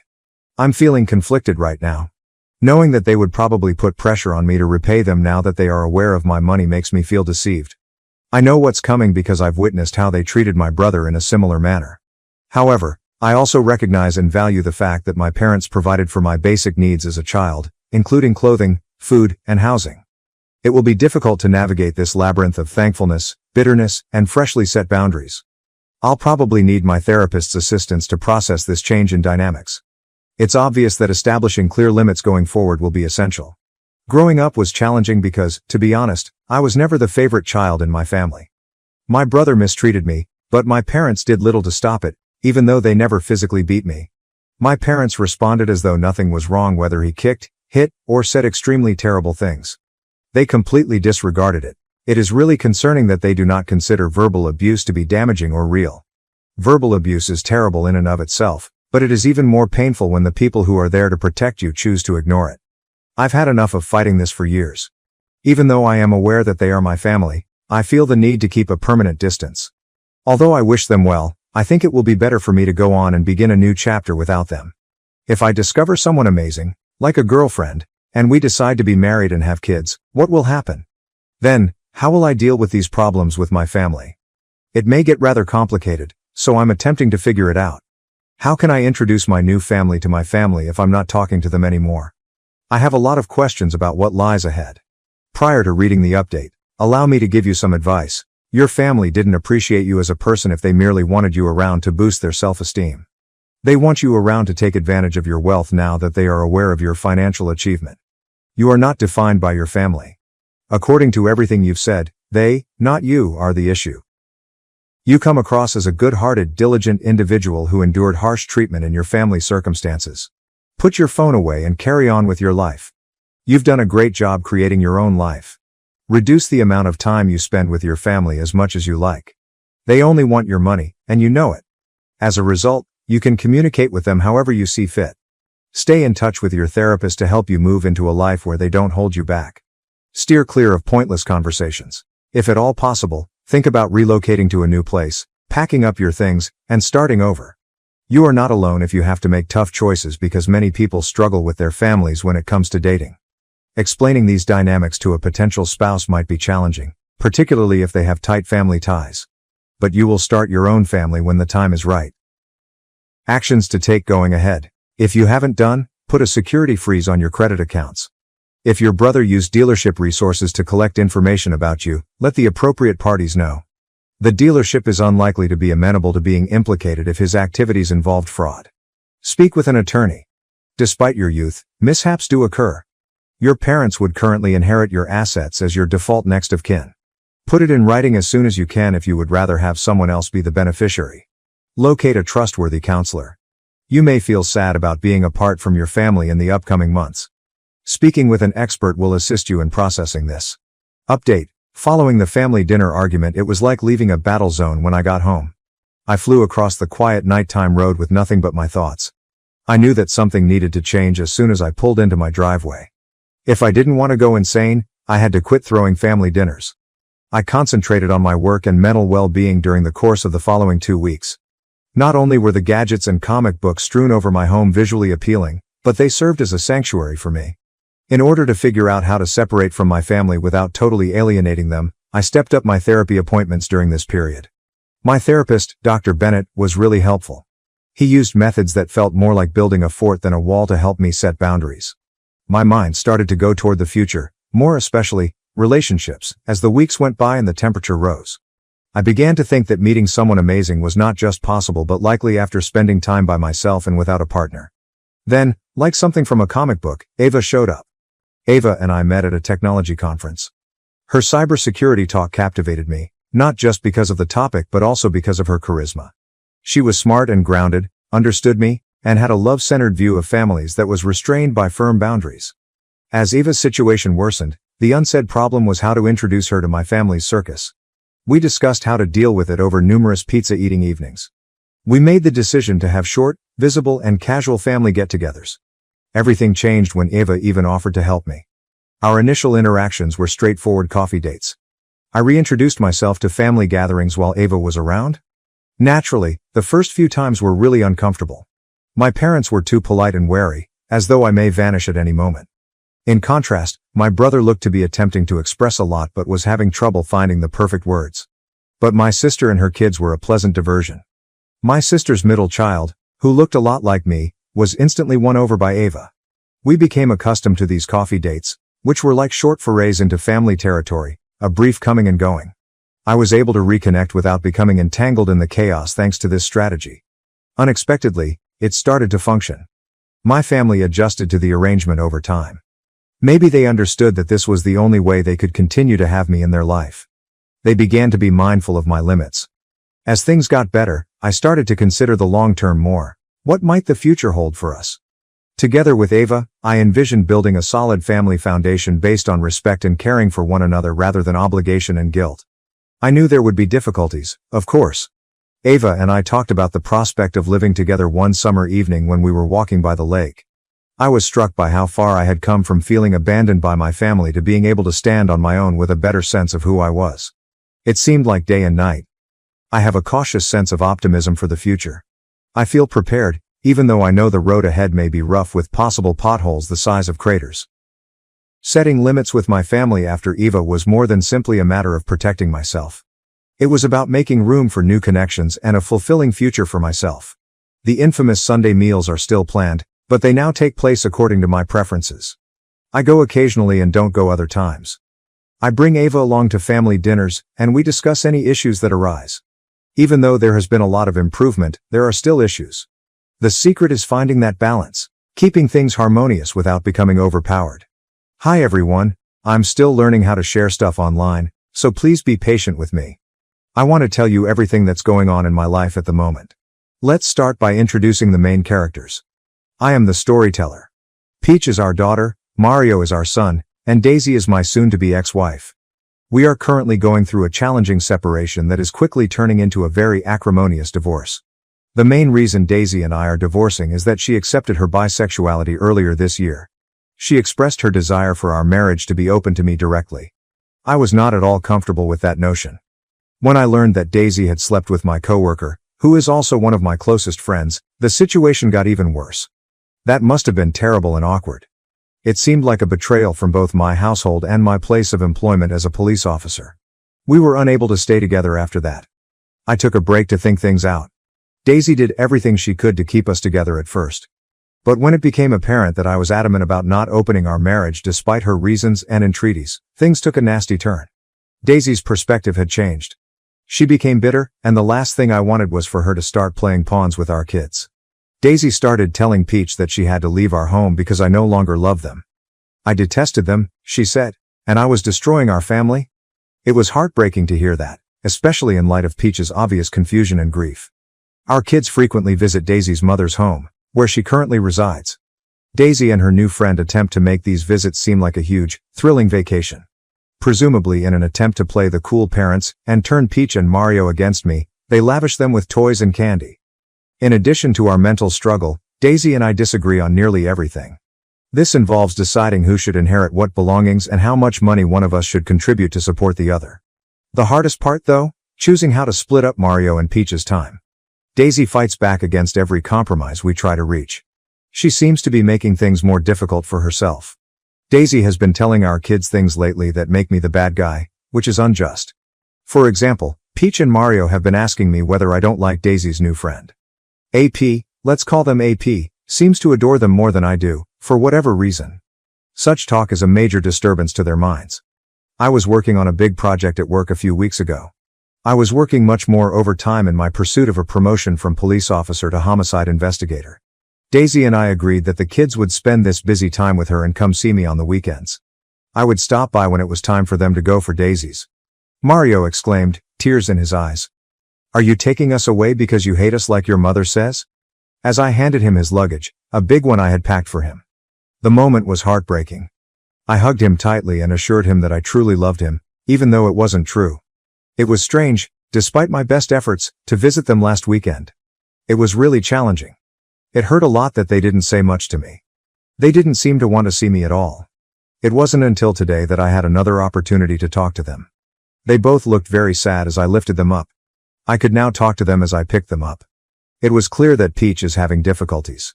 Even while she still shows her love for me, Daisy seems to be making it harder for her to do so. Given how difficult the situation is, I'm attempting to decide on the best course of action to reduce the harm to the kids. This kind of twisting of family dynamics can be extremely challenging. Peach is having a lot of trouble because she believes she is incapable of loving me. I can no longer watch helplessly as my princess endures pain. Since this divorce is purposefully harming them, I'm beginning to have my doubts. Do I need to take the divorce further? Is it possible to proceed while keeping my kids safe? Or should I just stay and accept it? Now for the comment. You need to tell your divorce attorney about all of this right away. Parental alienation is what this is. A judge will definitely order it to halt, but it will probably be hard to enforce. You have to get started on this right away and keep going. Daisy is acting in a way that is really damaging. Make sure you pursue the divorce and keep all the paperwork. It will only become worse if you stay. This is known as parental alienation, and it played a significant role in my friend's child custody victory because his ex-wife was acting in a similar manner. Engage a lawyer as soon as possible and record Daisy's actions. Seek the children's medical attention. This is a very bad position for them. Your kids shouldn't be left with her unattended. Tell your lawyer what she did. Inform CPS about her treatment of the kids if necessary. Never again let her actions go unchecked for the sake of your kids. I spent 2 years planning and funding a Europe trip for my parents, only for them to take my unemployed sister instead. Mom grinned. We chose to take your sister because she needed some rest. I remained silent. When they arrived in Europe, they were taken by surprise. As she went out onto the porch and pulled her luggage behind her, my mother exclaimed, "You're late." I looked at my dashboard's clock. The time was 6:02 a.m. I forced a smile and added, "Mom, you're 2 minutes late."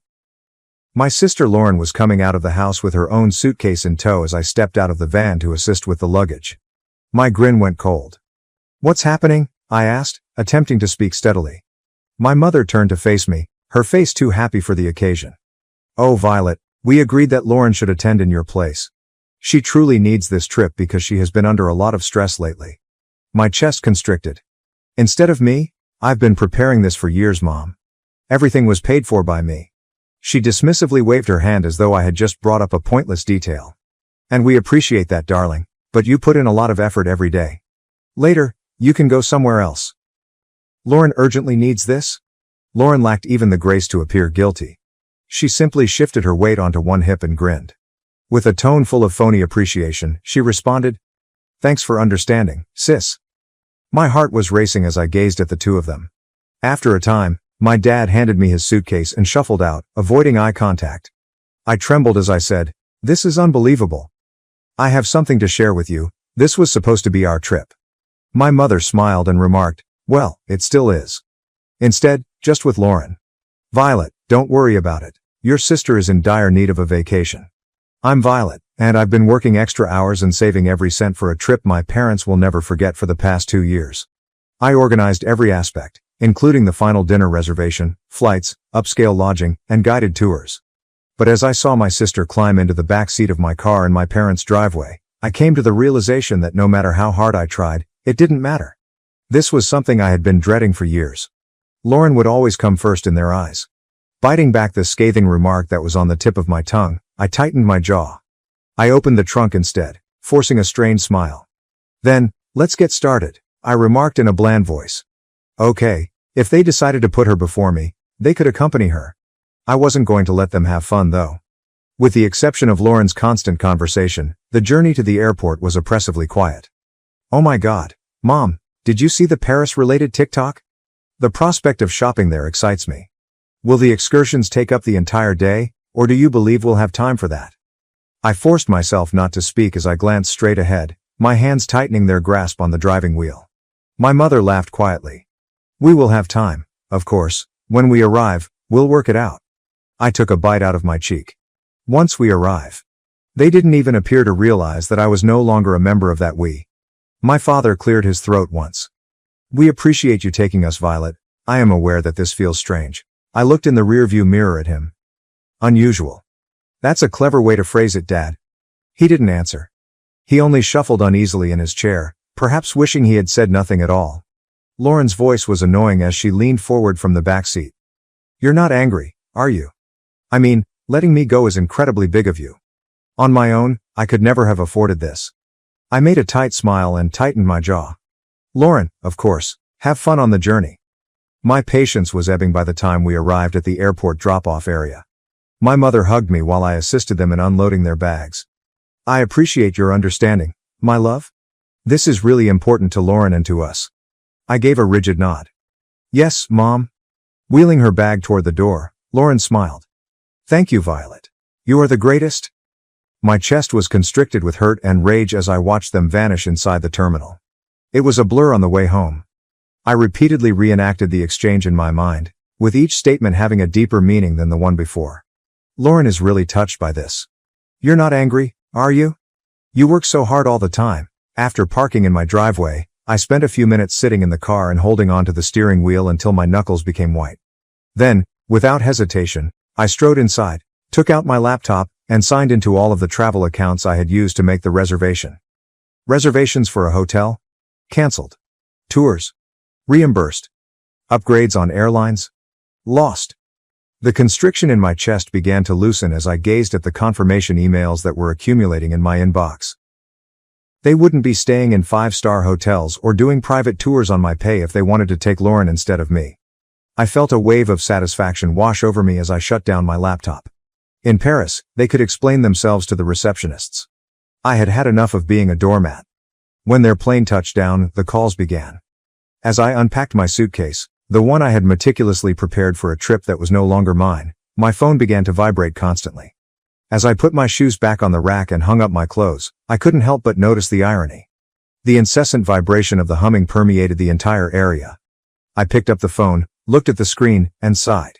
It displayed my mother's name along with a number of missed calls and texts.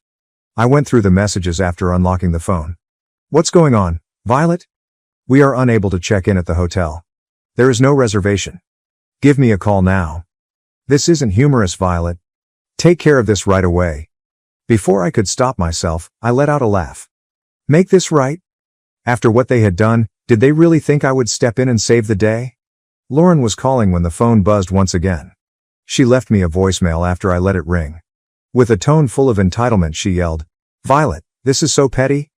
You're the reason we're stuck here. Now is the time to call the hotel and have things fixed." Without hearing the remainder, I rolled my eyes and erased the voicemail. I had been their fixer for years, picking up all the slack and smoothing over all the mistakes. No more. I finally made the decision to respond, if only to put an end to the flurry of calls. As soon as I picked it up, my mother's voice hit me like a tidal wave of rage.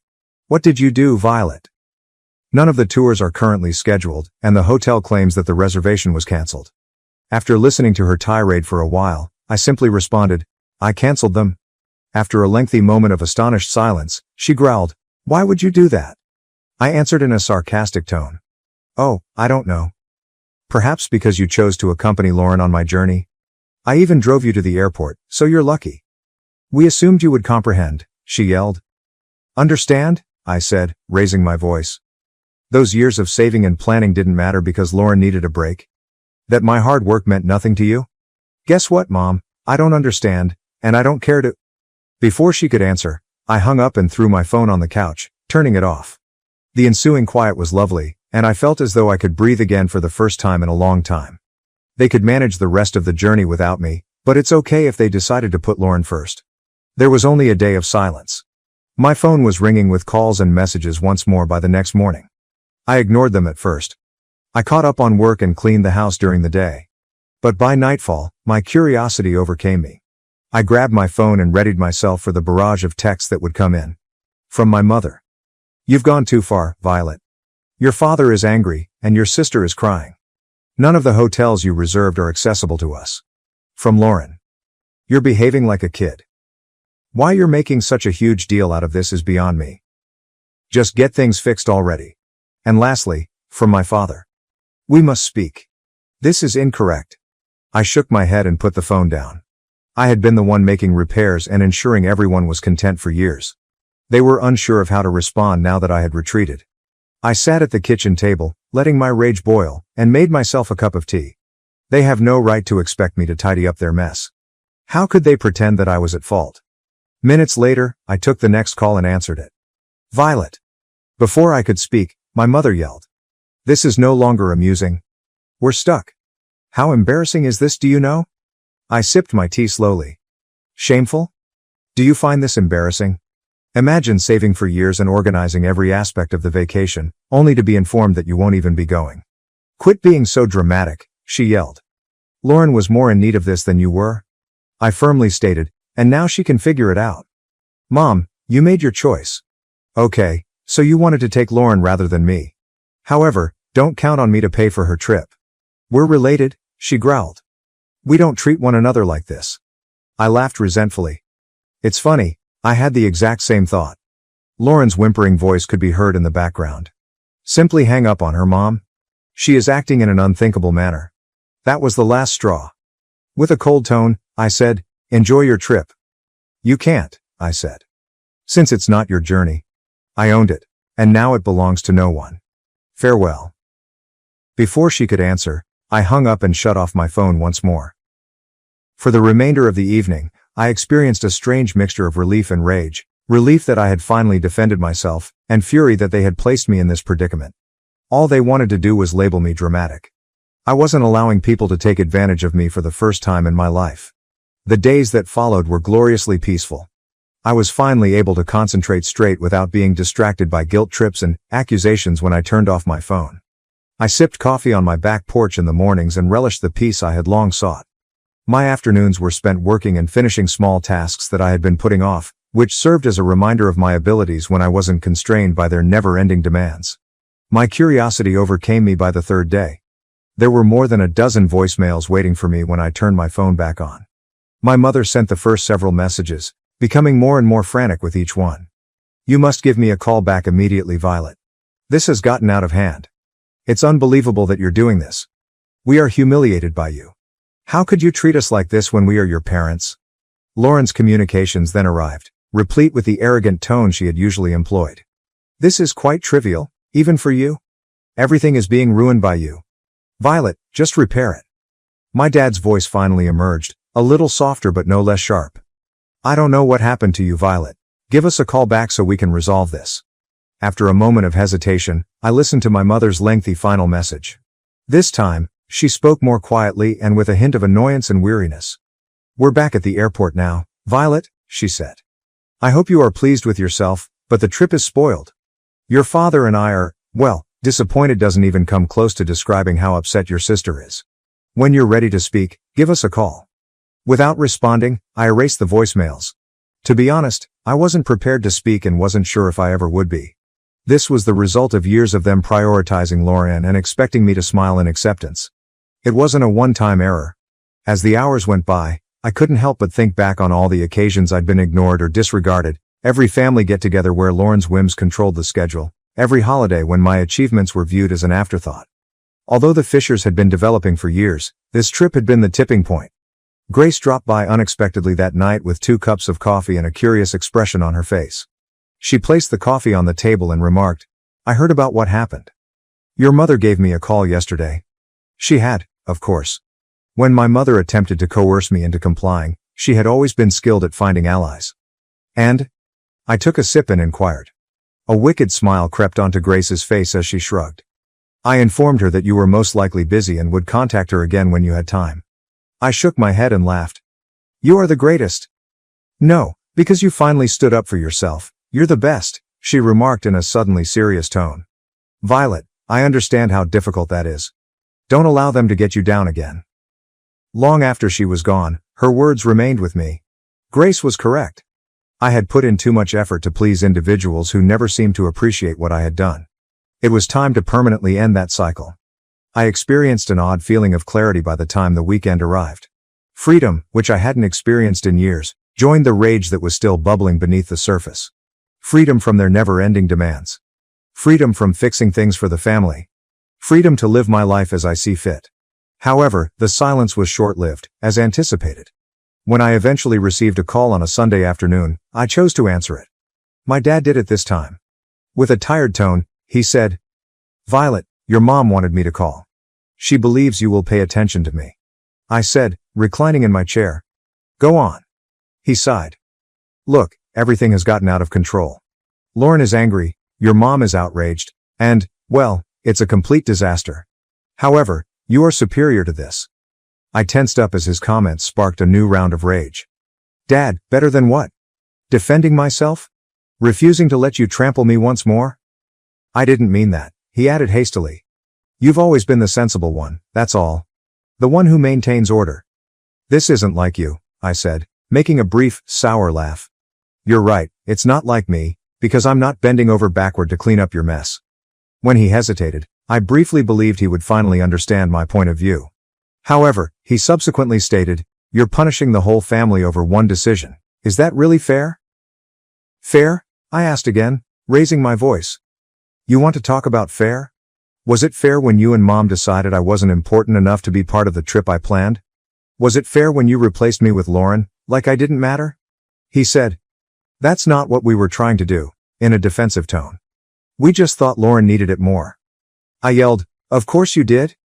You always think she needs more attention, more support, more of everything. And I'm always the one expected to sacrifice for her. Not anymore." It was so quiet on the other end of the line. At last, he stated, "I don't know what you want me to say."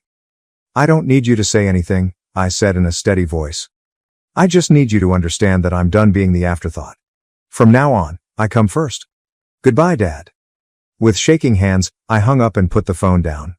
I allowed myself to feel everything for the remainder of the day, including relief, grief, and rage. Although it wasn't simple, it felt like a fresh beginning. I was no longer and never would be the family's fixer. They were capable of resolving their own mess. I was waiting for my parents and Lauren at their place when they eventually came back. I'd parked in their driveway, sipping coffee and feeling surprisingly calm as I watched their taxi pull up. As they stepped out, dragging their suitcases behind them, their faces were a mix of exhaustion and irritation. Lauren was the first to speak. "Well, I hope you're happy, Violet." I raised an eyebrow, staying seated on the porch swing. "Happy about what?" "Our trip was a disaster," my mom snapped, waving her hand as if to brush the whole thing away. "We spent the entire week staying in dingy hotels and eating terrible food because we couldn't afford anything decent. And don't get me started on the tours." Lauren chimed in, crossing her arms. "Oh wait, there weren't any? Do you know how embarrassing it was to show up and be told there was no reservation?" I took another sip of coffee, letting their frustrations wash over me. "Sounds rough," I answered finally, my voice cool. "But you wanted to take Lauren, remember? I'm sure you all had some great bonding time." "That's not the point," my mom shot out, her voice rising. "You knew we couldn't afford all the things you'd planned. You set us up to fail." I stood up, setting my drink down on the tiny table next to me. No, Mom, I didn't set you up for anything. I planned a trip for the three of us, something special I'd been saving for years. You're the ones who decided to cut me out at the last second. When my father did speak, it was in a lower but no less accusing tone. You didn't have to cancel everything, Violet. That was extreme. With my arms folded, I questioned. Was it? Why should I have paid for a trip I wasn't even invited to? If Lauren needed it so badly, you should have planned it yourselves. You're lucky I didn't cancel the return flight. Lauren rolled her eyes. You're so dramatic. It's just money, Violet. And you're so entitled, I retorted, at last losing patience. Or do you just think that because someone else handles it, things automatically happen for you? Do you have any idea how much work and sacrifice went into planning that trip? For a time, they stood stunned into silence. With a steady yet forceful voice, I went on. I've spent years being the responsible one, the one who fixes things, plans things, and makes sure everything runs smoothly. Additionally, you've taken everything for granted for an equal amount of time. My mother began to say, that's not fair. But I interrupted her by raising a hand. No, Mother. The way you treated me is unfair. I decided to stop being your doormat because, as usual, you picked Lauren over me. Did you not want me to go? All right. However, without me, you are unable to reap the rewards of my labors. I turned to go after grabbing my luggage from the porch swing. I'm happy you made it back safely, but don't count on things to return to normal. I'm finished. They called after me as I was making my way to my car, their words a mixture of shame and rage, but I didn't turn around. Every visit from my parents' place had left me emotionally spent for years, but this time I felt lighter after saying all I'd been holding in and, for once, not worrying about their reaction. The trip home was oddly serene. I prepared a cup of tea when I came home and sat on the couch, mentally reliving the encounter. They had been so confident that I would give in, as I always do, but seeing their shocked expressions as I left served as a reminder of how much I had changed. I was done spending my life to satisfy their expectations, therefore it didn't matter if they were upset, offended, or ashamed. Grace called me the following day. How did it go? Without making an effort to be polite, she inquired. I leaned back against the kitchen counter and chuckled. Just as you would expect. Lauren is sulking, they are enraged, and Mom is presumably attempting to find a way to guilt me back into compliance. Grace gave a little snort. Give her a chance. Now that you have a backbone, I'm here to make sure it remains in place. I smiled, appreciating her steadfast assistance. Grace, thank you. I mean it. Throughout everything, you have been my pillar of support. Anytime, she continued, her tone softening. So, now that you're not playing family fixer anymore, what's next for you? Since the encounter, I had been wondering what would happen next. I had spent years trying to win my family's approval and pleasing them, so now that I was free of that weight, the options felt limitless, and a bit scary. I said, I don't know yet, but I feel like I have the final say. No one else, not even them. Only me. I heard Grace say, sounds like the start of something amazing, and her smile was audible. Over the course of the following few weeks, I began making little adjustments that felt significant in their own right. I redecorated my living room, replacing my parents' hand-me-down furniture with pieces that felt particularly mine, and I spent weekends visiting nearby parks and cafes, things I had always wanted to do but had never had time for. I began journaling, putting down my ideas and dreams without considering what other people would think of them. Every little step felt like regaining a piece of myself that I had been unaware I had lost. As the canceled reservations looked back at me one evening when I sat down with my laptop and opened the spreadsheet I had used to organize the trip, I felt a wave of resolve rather than regret. I wasn't going to waste that money, which had been intended for a once-in-a-lifetime event, so I closed the spreadsheet, opened a new tab in my browser, and searched solo travel ideas. It wasn't the same itinerary I'd planned for them, and it wasn't about making a statement anymore. Instead, it was for me, a chance to celebrate my independence and finally put myself first, when I scheduled a solo trip to Italy a few weeks following my parents' return. I had never traveled alone before, so I was both excited and anxious when I landed in Rome. However, as soon as I left the airport and entered the busy city, I knew I had made the right choice. There was no schedule, no one else to think about, just me and the freedom to do exactly what I wanted. I spent my days exploring cobblestone alleyways, marveling at ancient ruins, and enjoying meals at quaint tiny cafes. I took out my journal, which I had carried with me, one afternoon while enjoying a gelato. I had been writing about my goals for years, but they were usually entwined with making other people happy. As I was writing, the emphasis changed. Acquire a new language. Launch a modest company. Visit a minimum of 5 other nations. As the list expanded, each objective reflected the life I wished to lead rather than the one that had been expected of me. As I ate supper at a small, family-run restaurant with a view of the Arno River on my last night in Florence, I was struck with a profound sense of tranquility as I watched the sunset paint the sky in shades of pink and orange. I'd spent so much of my life trying to get my family's favor, but here, thousands of miles away, I realized something crucial. I didn't need it. I was enough, just the way I was. This trip had been more than just a vacation. It was a turning point. My parents made another attempt to contact me after I got home, using more tactful language and well-crafted texts. One of my mom's texts said, "I hope you had a good trip. Perhaps we can all talk soon." I put down my phone after staring at the message for a while, deciding that this time it would be on my terms and that I wasn't ready to respond. I felt proud as I put trinkets on my shelf and unloaded my suitcase. My mom called me a week after I got back from my vacation, and I picked it up this time. "Hello, Violet," she said in a tone that was surprisingly gentle. "How was your journey?" "It was amazing," I answered in a bland tone. "That's excellent to hear," she continued, hesitating as though she was trying to find the proper words. "And we have been reflecting on what happened a lot. Perhaps we did not handle things well." Although I was taken aback by the admission, I wasn't yet prepared to forgive her. "Wrongly. Without even asking, you took my spot on a trip that I organized and paid for." "That's an understatement," she whispered. "I know. Your dad and we were unaware of how deeply it would harm you." "What about Lauren? Is she still blaming me for spoiling her vacation, or does she feel bad too?" I inquired. "She's upset," she said. "But I think she knows now she could have handled things better." I leaned on the counter and sighed. This was more than just the vacation, Mom. It has to do with years of prioritizing her and expecting me to make up the difference. "I've stopped doing it." She paused before responding. "I get that. We will make an effort to perform better. We'd rather not lose you." I had learned enough to not let guilt control my decisions, even if her remarks struck a deep chord with me. I answered, "I'm happy to hear that, but fixing this will require more than just words. Real effort, not just excuses, is what I need to see." "You will," she stated. "We'll give you the space you need, but I hope you'll let us back in someday." As I sat down with my journal that evening, I recognized something crucial. Whether or not they changed was not my duty. After the call, I felt a range of feelings, including satisfaction that they were finally admitting their behavior and skepticism about whether they would truly change. I maintained my boundaries throughout the next few months, answering their calls and texts when I felt like it, but I didn't make an effort to make amends or diffuse arguments. Instead, I concentrated on creating the life I desired.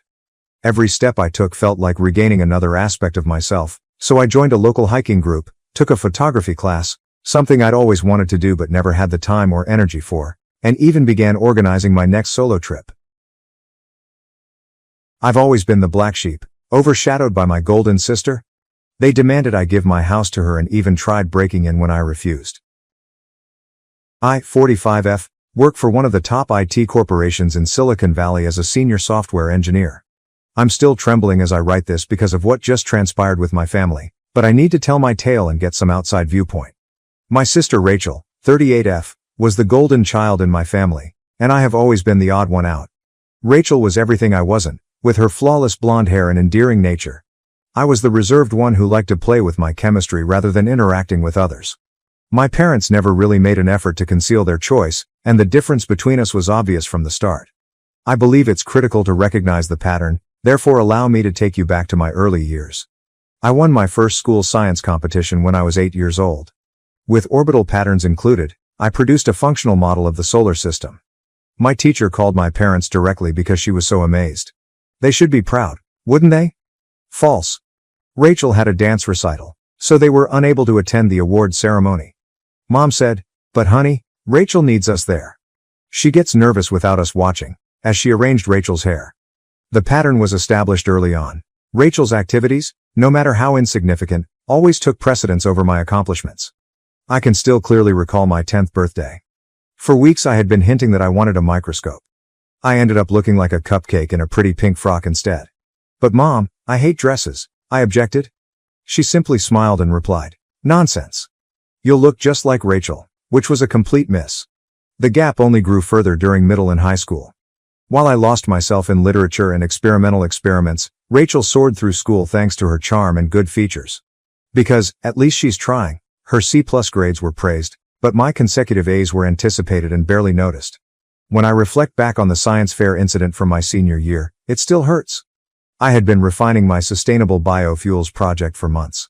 It was the state science fair, not just a school competition, so I was shocked to hear, "First place goes to Carla," when the winners were announced.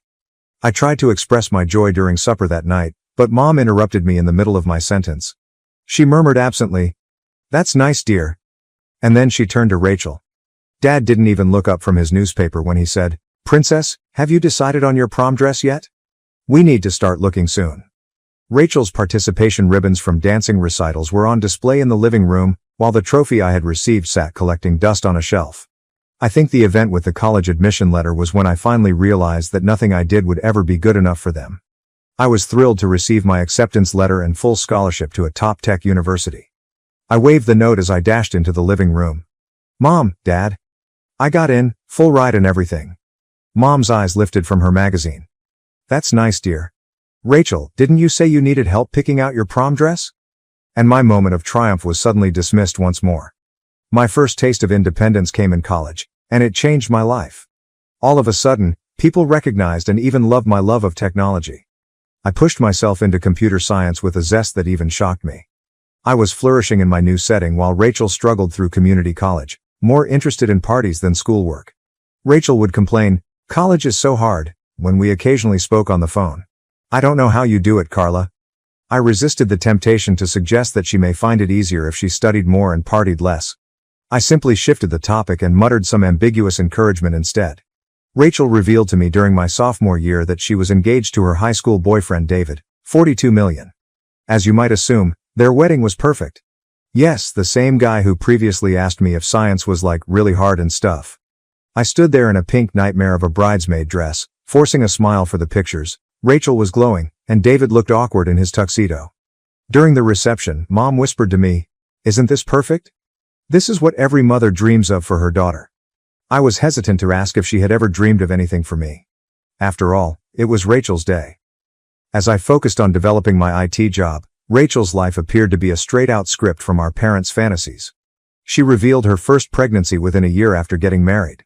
9 months later, Sophie, 8F, came, and 2 years later, Nathan, 6M. In the meantime, I was advancing professionally. I worked numerous weekends and late nights as a junior developer at a tiny business in the beginning. I was one of the few workers retained when the company was bought out by a big tech corporation. From middle management to senior engineer, team lead, and finally senior software architect, I climbed my way up the corporate ladder. My family had the same reaction to every advancement and accomplishment. "That's nice, dear. Did we tell you Sophie got the lead in her school play?" Or just, "How lovely. Did you hear Nathan made the T-ball team?" As Rachel and David bought new automobiles and went on lavish vacations, I lived frugally, saving every bonus and stock option. Last year, I was ecstatic to finally find my dream home, a stunning 4-bedroom house in a fantastic neighborhood. It had finally paid off after 20 years of hard labor. During our subsequent phone conversation, I declared, "Mom, Dad, I bought a house." The person on the other end of the line paused. "A house?" Mom said slowly again. "All by yourself?" "Yes, all by myself," I replied, my enthusiasm somewhat waning.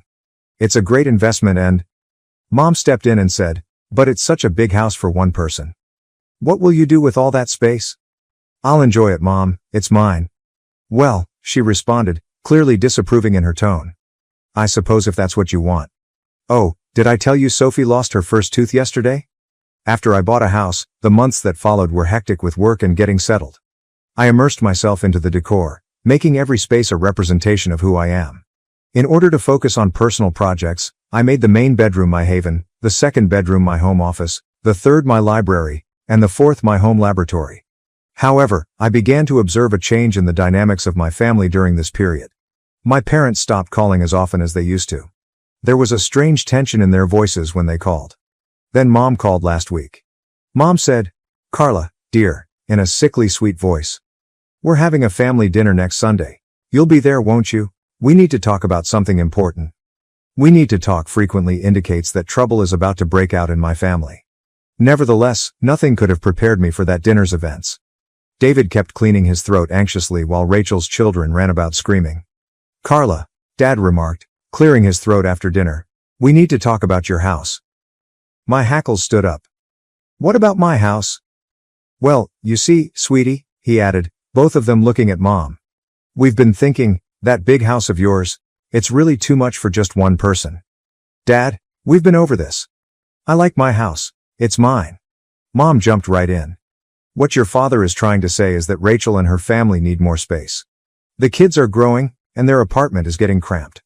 Rachel's sudden interest in her plate caught my attention. I asked, but I had a dreadful suspicion that I already knew where this was going. And we think, Mom said in a condescending tone, that since you're childless and single, you ought to give your house to Rachel and her family. My expectation was that someone would shout, gotcha, and let me know it was all a prank. But all I saw were faces full of anticipation. You can't be serious, I said at last. Now, Carla, Mom replied condescendingly. Don't be selfish. Rachel needs the space more than you do. Selfish? I asked again, raising my voice. How is it selfish to want to keep the house I worked hard for and paid for myself? Dad added, it's your sisterly duty to help in times of need. I looked at Rachel. And what do you have to say about this? She eventually looked into my eyes and shrugged.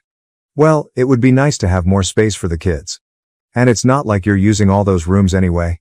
What I was hearing was unbelievable.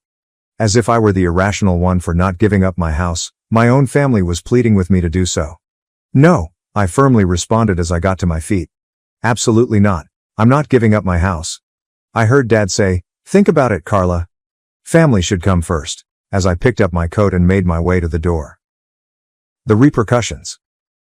It has been a nightmare in the days since that terrible family supper. First, I ignored my parents and Rachel's incessant calls and messages.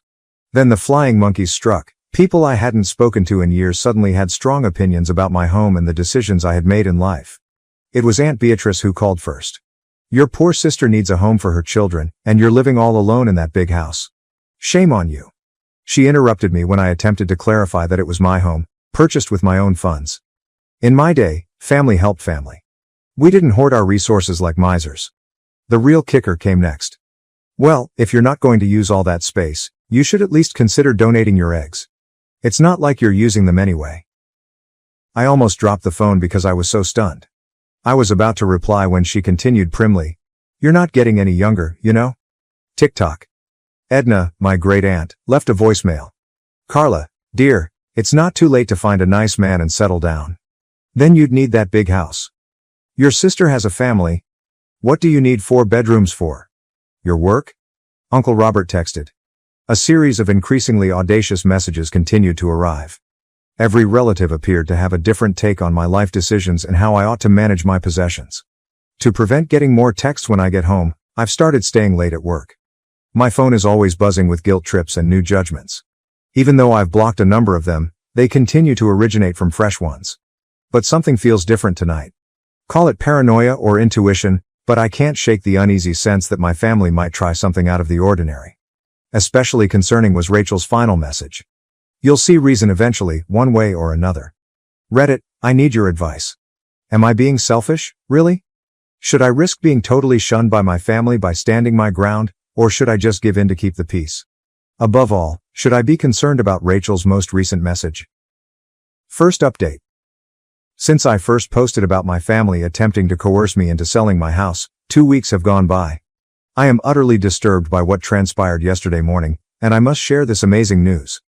I've spent the last few days working from home due to a severe cold. Nothing major, just enough to satisfy my boss's demand that I take a break. I was on a video conference with my team at around 10 in the morning when I heard a sound that chilled me to the bone, someone attempting to open my front door. I initially believed I was dreaming, but then I heard the familiar jingle of keys and recognizable murmurs. After muting my phone and sneaking over to the front window, I was astounded by what I saw. My parents, Rachel, and David were on my porch, and there was a moving truck parked in my driveway. I caught them red-handed as I threw open the door. When they helped me move in last year, Mom was actually holding a set of keys. They must have made copies. Carla, Mom exclaimed, almost dropping the keys in the process. We thought you'd be at work. I couldn't help but ask incredulously, so you decided to break into my house? Rachel moved forward with righteous wrath, But at least Dad had the grace to appear ashamed. "You're being completely unreasonable about this, Carla. We thought if we just took the initiative." More details that infuriated me were revealed at that point. Furniture had already filled half of the moving truck. Actually, they were going to move Rachel's family in while I was ostensibly at work. Rachel added, "We were just going to wait for you to come home." As though that would help. I yelled, "No, you weren't," and pointed to the truck. "You were planning to move in behind my back while I was gone." At that moment, I saw movement on the other side of the roadway. Mrs. Johnson, my neighbor, had her phone in her hand and was observing from her window. She mouthed, "Police?" after catching my attention. I gave a grateful nod. I said, "I've called the police," in a trembling but forceful voice. "You wouldn't," sneered my dad. "Your own family?" The siren sounded as if at the exact moment. When a police car arrived, my family's faces lost their color. 2 policemen came to observe the scene. One questioned, suspiciously glancing at the moving vehicle. "Is there a problem here?" "Yes, officer," I responded, attempting to maintain a calm tone. "These people were attempting to break into my home." "Carla," exclaimed my mom. "How could you?" My family was examined by the officers. "Is this true?" The officer held up a hand as my father began to stutter forth an explanation. It was both exciting and upsetting what happened next. "Sir, trying to enter a property without the owner's permission is a serious offense. I'm going to need to see some ID from everyone." The officers took pictures of the moving vehicle, recorded the duplicate keys, and obtained statements. They clarified that although they would not make any arrests this time, they would record the incident and charge anyone who tried to make an arrest again. Rachel glanced around as they were being led off my land. "You'll regret this, Carla. You'll end up old and alone." I sat down on my couch, trembling, after everyone had gone. However, the day was far from done. An hour or so later, I got a call from a surprising person. Aunt Margaret, Maggie, my mother's sister. "Carla," she gently began. "I heard what happened. There's something you need to know about why they're really after your house." I was astonished by what she told me. She apparently works at the bank where my family conducts business, and she has observed some quite alarming trends. In addition to living over their means with fancy automobiles and lavish holidays, Rachel and David are heavily indebted due to David's severe gambling addiction. For years, he has been surreptitiously depleting their accounts. However, things worsen. A few years ago, my parents lost a lot of money in a pyramid scheme. They were going to move in with Rachel and David after they purchased my house, but they've been barely making ends meet. Maggie clarified, "I confronted your mother about it? That's why she stopped talking to me last year. I've been watching this train wreck happen in slow motion, and I couldn't stay quiet any longer. I can now see why their desire to acquire my house was so intense. All of them are in danger of going bankrupt. Not only did they desire my house, but they also required it as a source of income. The remainder of the day has been devoted to installing security cameras, changing my locks, and taking notes on everything. Just in case, I'm also considering obtaining a restraining order. In order to have hard proof of everything, Aunt Maggie has recommended that we engage a private investigator. She believes that there may be more to this narrative than what we now understand. Living in a horrible soap drama is how I feel. How did this become my life? Once we have additional information from the investigator, I'll provide another update. I feel secure in my home for the time being, but I can't help but wonder what other secrets my family may be keeping. I appreciate all of your help and guidance. I was even more in need of those security cameras than I had initially believed. Second update. I'm in complete awe of our private investigator Diana's findings. I had underestimated the depth of this rabbit hole. Yesterday, Diana met with Aunt Maggie and me at a peaceful cafe that is not close to the places my family usually visits. The attempted home invasion appeared to be only the beginning of what she disclosed. David has been living 2 separate lives. Diana not only verified his addiction to gambling, but she also discovered a 2-year-long affair with my cousin Jenny. While Rachel and my parents were struggling financially, he was spending money on weekend vacations, upscale hotels, and pricey presents. Diana replied, "Look at these credit card statements," which included frequent expenses at the Grand Hotel, Tiffany's jewelry purchases, and weekend getaways to Las Vegas. They were all from the same places and matched Jenny's social media posts. This is where it becomes even more twisted, though. The funds David spent on his extravagant affair? My parents contributed a large amount. For what they believed to be a business investment, they had been lending him money. He was using it to finance his second life instead. Diana also discovered proof that David opened a different Cayman Islands bank account. By pretending it was for a high-yield investment opportunity, he has been embezzling money from my parents' retirement account. Actually, he has been using it to keep up his affair with Jenny and pay off his gambling losses. Diana stated, "Your parents' retirement account has been nearly drained," as she passed over another paperwork.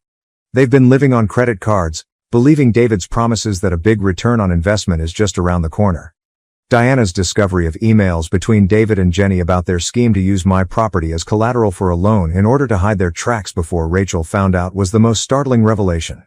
Diana clarified, "They intended to obtain a second mortgage on your home. The paperwork was already being prepared. They just needed to get physical possession of the property first. That's why they attempted the break-in. They weren't just trying to move Rachel and the kids in.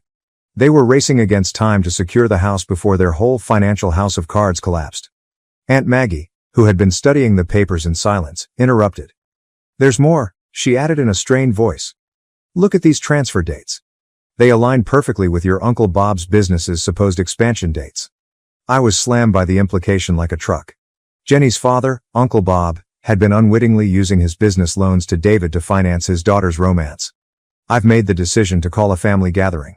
My parents, Rachel, David, Uncle Bob, Aunt Clara, Jenny, and all the other family members who have been bugging me about my house will be present. They are coming to my house, the house they attempted to steal, at 2 p.m. tomorrow. I will present all of this evidence, with bank statements, hotel receipts, pictures, and email correspondence. Diana has put together a thorough presentation of her research. Aunt Maggie will be present to verify the bank account information. To make sure that things don't go out of control, I've even recruited security. You need to be prepared, Diana cautioned me. When cornered, people like this tend to lash out. They might try to blame you for investigating or accuse you of destroying the family. I'm tired of being the family doormat, even though I know she's right. Everything is different tomorrow. I feel bad for bringing this to everyone's attention, especially Uncle Bob and Rachel. Both of them are also sufferers of this. However, I can't find it in my heart to be nice about this after years of being treated like a second-class family member and being forced to give up my house to cover for their falsehoods. The security cameras have been set up. The evidence is arranged. My family will discover tomorrow that the quiet, dependable sister they have been taking for granted has finally had enough. After the meeting, I'll provide another update. I have a feeling it will be explosive. I'm currently here in my home office, going over these records, and trying to comprehend how the family that made me feel self-centered for keeping my house was actually going to use it to hide their own network of deceit and lies. After the heated family gathering, the dust has finally settled. But my life has taken a totally unexpected turn. I want to explain how everything transpired and the current situation. The altercation proceeded as Diana had anticipated. The room exploded when I showed them the proof of David's financial schemes and affair with Jenny. The security personnel had to restrain Uncle Bob after he lunged at David. Jenny attempted to leave the room, but Aunt Maggie barred the door, and Rachel broke down in tears. The best part was when I showed my ace card, which was recordings of David and Jenny talking about how they were going to use my house as collateral for loans. My parents' faces became pale when they recognized the full scope of their alleged investment opportunity. In the aftermath, I made a firm move. I started by informing the ethics committee of David's business about his financial malfeasance. He was put on administrative leave pending investigation within 24 hours. He was fired at the conclusion of the week for breaking company finance regulations. Additionally, his professional licenses were revoked. I then assisted Uncle Bob in starting legal action to recoup his business loans using Diana's proof. David had misrepresented the entire investment strategy, according to the damning paperwork. Although the matter was resolved out of court, David's remaining possessions were taken away. My parents had to come to terms with themselves. After I reported the questionable activity, the bank opened an investigation into their accounts. All 5 of them now jammed into a tiny rented apartment, just as they had intended to do in my house, after being forced to sell their home to pay off their debts. After learning of David's complete betrayal, Rachel filed for divorce. She attempted to apologize to me, saying she was unaware of his plans for my property, but considering that she actively participated in the attempted break-in, I don't think it's credible. In all of this, my connection with Alex, 50 million, whom I met at my neighborhood rock climbing gym, has been the most surprising development. He travels the world taking pictures of endangered species for half of his time as a wildlife photographer.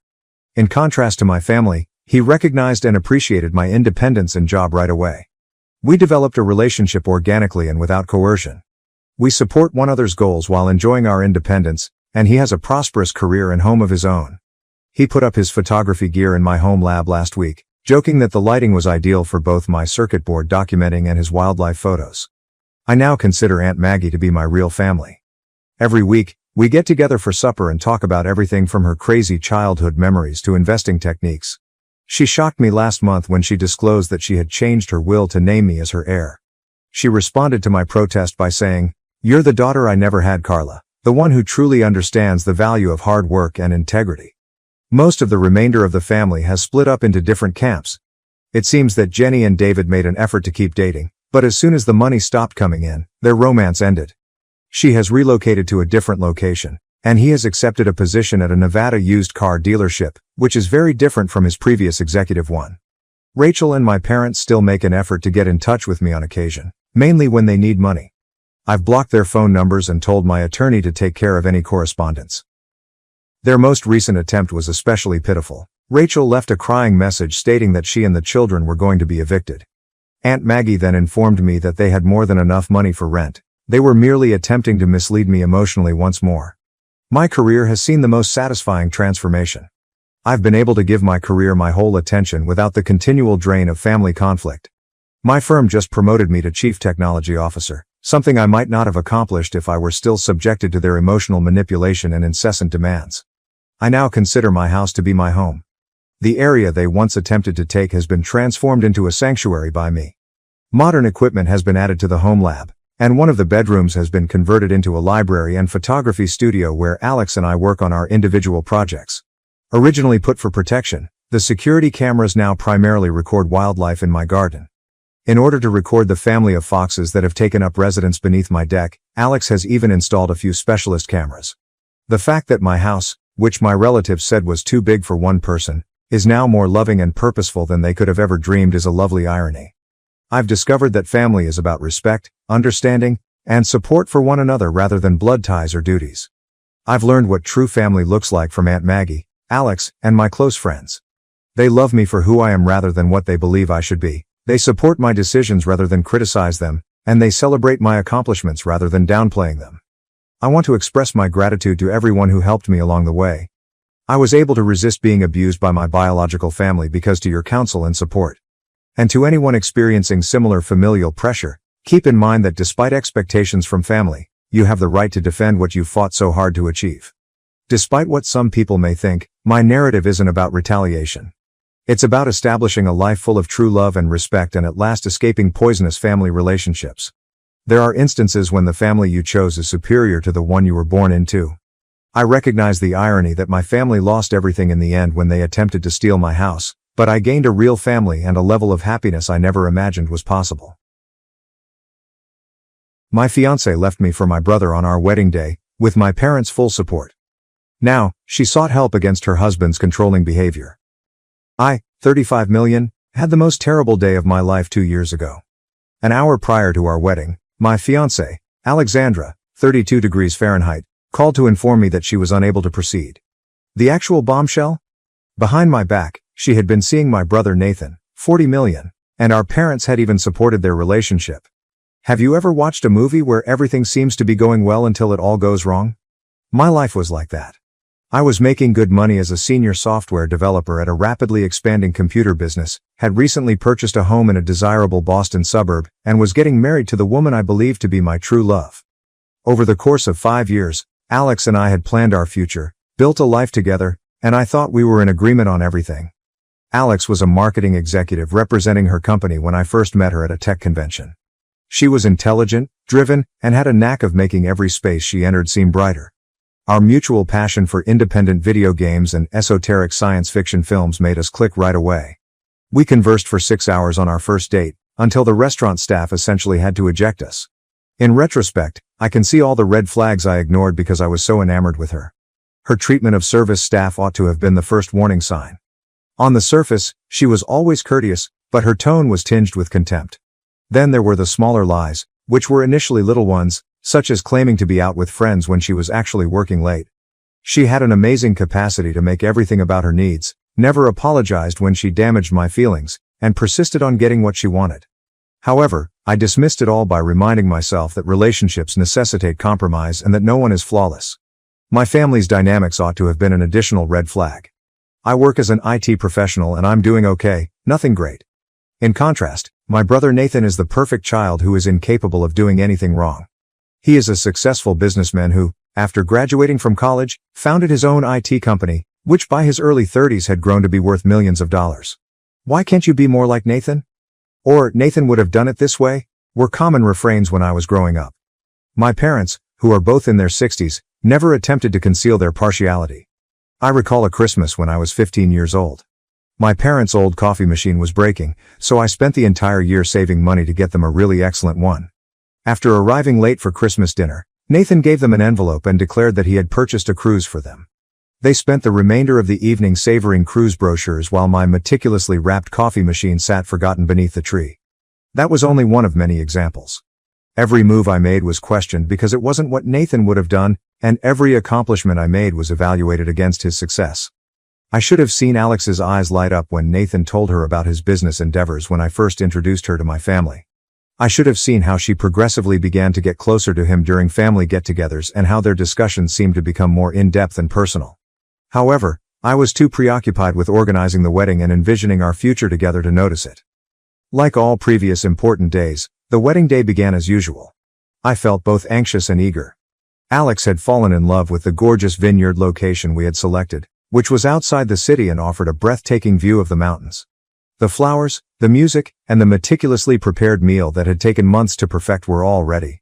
My phone rang that morning while I was standing in my hotel room, fiddling with my tie for the 100th time. Alex informed me she couldn't marry me in a chilly, almost clinical voice.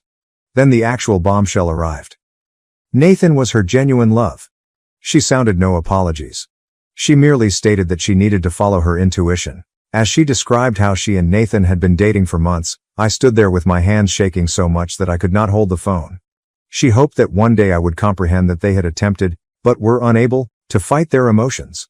The worst part is that I found out my folks already knew when I arrived at the location to handle the repercussions. That morning, Nathan had informed them. They were too busy attempting to manage the situation, to spare me disgrace to warn me. With the bold suggestion that perhaps it was best, my mother Catherine, 62 degrees Fahrenheit, said, "You wouldn't want to marry someone who doesn't love you." My father simply nodded, more concerned with the opinions of their golf club acquaintances than with his son's struggles. The hours that followed were a haze of canceled merchants, perplexed patrons, and pitying glances. While I sat in a back room, still wearing my wedding suit, trying to comprehend how my entire life had fallen apart in one morning, my best man attempted to take care of the practical details. My parents informed me that there had been an unfortunate situation, and the wedding had been canceled after some guests had already come, all dressed to the nines. I didn't realize the full scope of their betrayal until months later.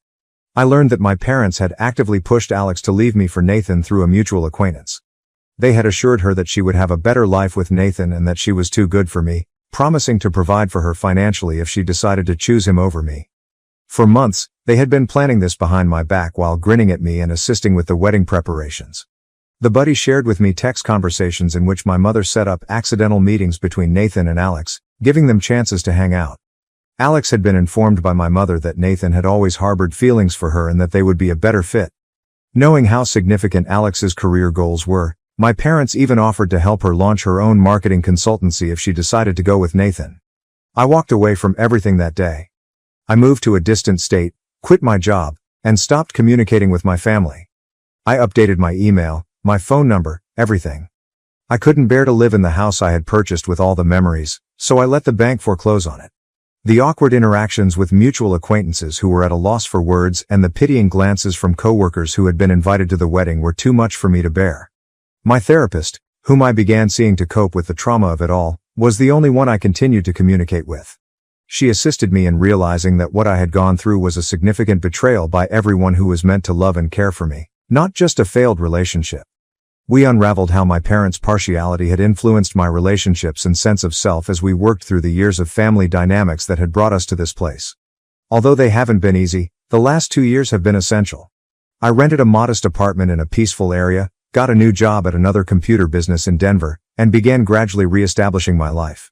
Through a local hiking group, I gained new friends who welcomed me for who I am now and didn't know anything about my background. I began meditation, worked on my mental health, and discovered how to be content on my own. I even hesitantly resumed dating. Just casual dinners and coffee meetings, Nothing serious. Every date made it clearer to me that Alex's behavior and the toxic relationships in my family were more important than my personal value. I discovered how to follow my gut and recognize warning signs in others rather than justifying them. I poured myself into new tasks at work, which led to a promotion and the appreciation of my coworkers. For the first time in my life, Nathan's accomplishments were not being used to gauge my own. I could just produce my best job and be myself, and that would be plenty. My newfound acquaintances appreciated me for who I am, not for what they believed I ought to be. I believed that chapter of my life was finally over. I had a good group of friends, was doing well at work, and was even considering purchasing a home once more. Without the looming specter of my family's expectations, I had established a new life for myself, one that was based on my own terms. Then Alex arrived at my door last week. First update. Last week, I nearly didn't recognize Alex when I opened my door and saw her standing there. I had lost the slick, self-assured marketing executive I had known. Someone who appeared to have not slept well in weeks took her place. Her once flawless makeup was unable to cover up the heavy circles under her eyes, and her fancy attire had been swapped out for a simple sweater and trousers. When I allowed her in, she was trembling, not from the chilly Denver night, but from what I soon discovered to be ongoing anxiety. She told me everything while we sat in my living room, which is where I've been reconstructing my life for the past 2 years. As my parents had predicted, her marriage to Nathan had begun happily ever after. He lavished her with costly presents, helped her launch her own marketing firm, and purchased her a home in Boston's most affluent neighborhood. However, the dream soon became a nightmare. It turns out that underneath his endearing facade, Nathan is precisely who I always believed him to be. Everyone's favorite wealthy, charismatic businessman is a skilled manipulator. Alex talked about how he gradually took over every part of her life behind closed doors. It started out with suggestions on her business choices. Demands concerning who she could collaborate with followed. He eventually took a seat on the board of her business and was given the last word on all contracts. She described the gaslighting to me, including how he would move items around their home and claim she was responsible, how he would contradict their conversations from a few hours prior, and how he would tell their acquaintances she was losing her mind anytime she attempted to confront him. The worst thing? Everything was made possible by our parents, particularly our mother Catherine. Alex wiped away her tears and remarked, "Your mom tells me I'm lucky to have Nathan and that I need to try harder to make him happy." "That's just how successful men protect their interests," she responded when I informed her about his threat to steal everything if I left. Hearing about their son, my nephew, who is now entangled in all of this, was more heartbreaking than Alex's tragedy. Alex claims that even though he is only 18 months old, Nathan is already acting in a domineering manner toward him. Nathan has very stringent restrictions regarding everything, including the baby's playthings, colors, and when he can sleep. If the infant cries during his crucial calls, he becomes irate and accuses Alex of not managing him properly. She started crying when I brought up the subject of a potential divorce. Nathan has stated unequivocally that he will ruin her if she leaves. He has the resources, the contacts, and, above all, the backing of our parents. He has vowed to deny her custody of their son, force her to pay for her legal bills, and make sure she never again works in marketing. She came to me for that reason. To testify in court, she needs someone who is aware of the reality about our family, someone who can discuss Nathan's actual character, the pattern of deception, and the enabling actions of our parents. She believes that my evidence could support her cause, particularly with relation to custody. "No," I replied. I didn't argue or yell. I simply informed her that I couldn't assist. I'll probably never forget the expression on her face. The difficulty is that I've learned in therapy for the past 2 years that I'm not in charge of solving other people's problems. I put a lot of effort into setting limits and removing my family's poisonous influence from my life. My phone was overflowing with texts the following day. News of Alex's visit had somehow spread. Suddenly, I had a lot to say from people I had not spoken to since the wedding fiasco. They referred to me as cowardly, selfish, and uncaring. A particularly nasty note about how I was proving my family right, that I was too weak and self-centered to step up when it mattered, was emailed to me by Alex's former maid of honor.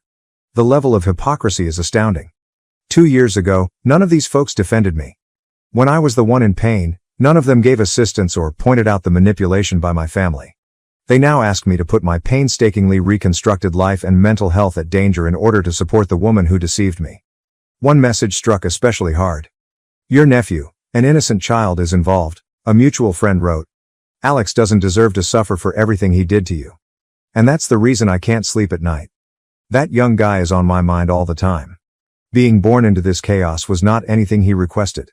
None of this was his choice. Alex is growing up in a home that might leave him permanently scarred if what he says is accurate, which I think is based on my experience with Nathan. I understand what it's like to be raised in Nathan's shadow. Will things go worse for his son? However, becoming involved would require me to reintegrate with my family. It would entail dealing with Nathan once more, enduring the manipulation of our parents, and possibly being the object of my brother's retaliation. I might lose everything I've worked so hard to build over the last 2 years. I am therefore at a crossroads.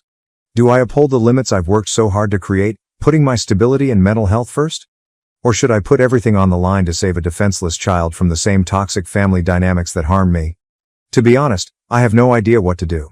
My therapist advises me to carefully consider what I can contribute in a practical way without endangering my own health. However, every time I attempt to reason with it, I see the image of that young boy. I need your opinion, Reddit. Am I being self-centered by not offering assistance? Or should I defend the tranquility I've at last discovered? What exactly would it look like to assist my nephew without getting sucked into the family conflict again? Second update. A week has passed since my last report, and things have become worse in unexpected ways. My family seems desperate to pull me back into their insanity, even though I hoped that ignoring everything would make it go away. Nathan sent me an email yesterday morning. My stomach dropped when I saw his name in my email. It was a brief but menacing message. I've heard that our ex-fiancé came to you in tears. If you know what's best for you, stay out of family affairs. It's been 2 years since you were involved. Don't change anything. For a long time, I stared at those words, feeling a mixture of sorrow and, shockingly, fury. The ostensibly wealthy and successful brother is threatening his own sibling because he fears losing power. If it weren't so depressing, the irony would be funny. However, Nathan wasn't the only one who chose to end the 2-year silence. I was at work when our mother, Catherine, called. Some part of me still freezes when I see Mom on my caller ID, even if I should have ignored it. The same tone Mother used to try to control me as a child. Her voice sounded sickly sweet. Without even saying hello, she began. Sweetheart, I know Alex came to see you.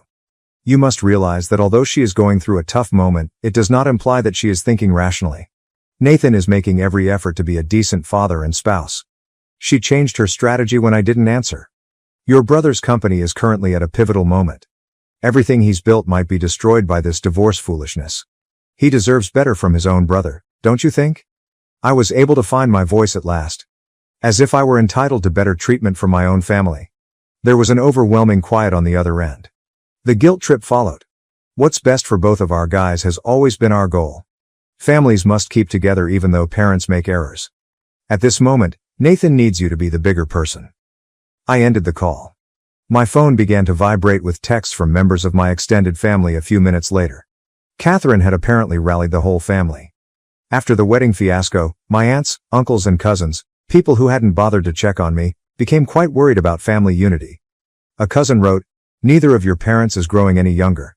Do you want them to worry about raising their grandchild in a dysfunctional household for the rest of their lives?" Another message was sent. "True men don't harbor resentment. Be the larger person." My father's sister sent me the most vexing message. "Although your brother erred, he granted Alex all of her wishes. You're supporting her conduct, and she's just being ungrateful. It's amazing how they've created this story in which I'm the bad guy for not supporting their idealized family image. They will disregard any proof of Nathan's abusive behavior because they are so committed to his image as the successful son." Then, something that truly shocked me occurred tonight. Nathan was contacted by a former coworker who still works with him. He claimed to have seen several unsettling things happen at work, including Nathan hurling explosive outbursts at staff members, threatening them covertly, and falsifying financial records. He claims that a number of workers have left because of the poisonous workplace, but Nathan's attorneys have them bound by non-disclosure agreements. According to this coworker, if I assisted Alex, perhaps others might be more inclined to speak up about Nathan's actions. He did, however, caution me that Nathan had been asking me questions about my new life in Denver, such as my address and place of employment. The danger is obvious. Nathan will target my new life if I assist Alex.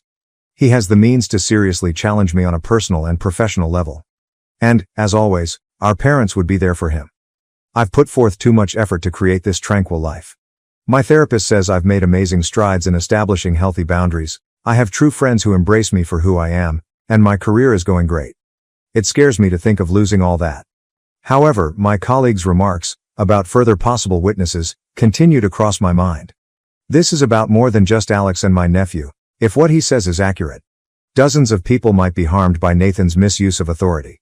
I've been recording everything, even the intimidating email, the deceptive phone call, and the flying monkey attacks from family members. Although she tells me that I'm not required to burn myself alive to keep others warm, my therapist says this might be significant. Not only should I assist Alex, but I also have a moral duty to call out Nathan's actions before he causes more harm. But am I prepared for the impending storm? I need your advice, Reddit. How can you oppose someone who has all the resources, family support, and power on their side? And is it worth putting everything I've rebuilt at risk in order to act morally? Third update. I struggled with what to do for several restless nights after my last update. Though not in the manner anyone had anticipated, the matter has settled itself.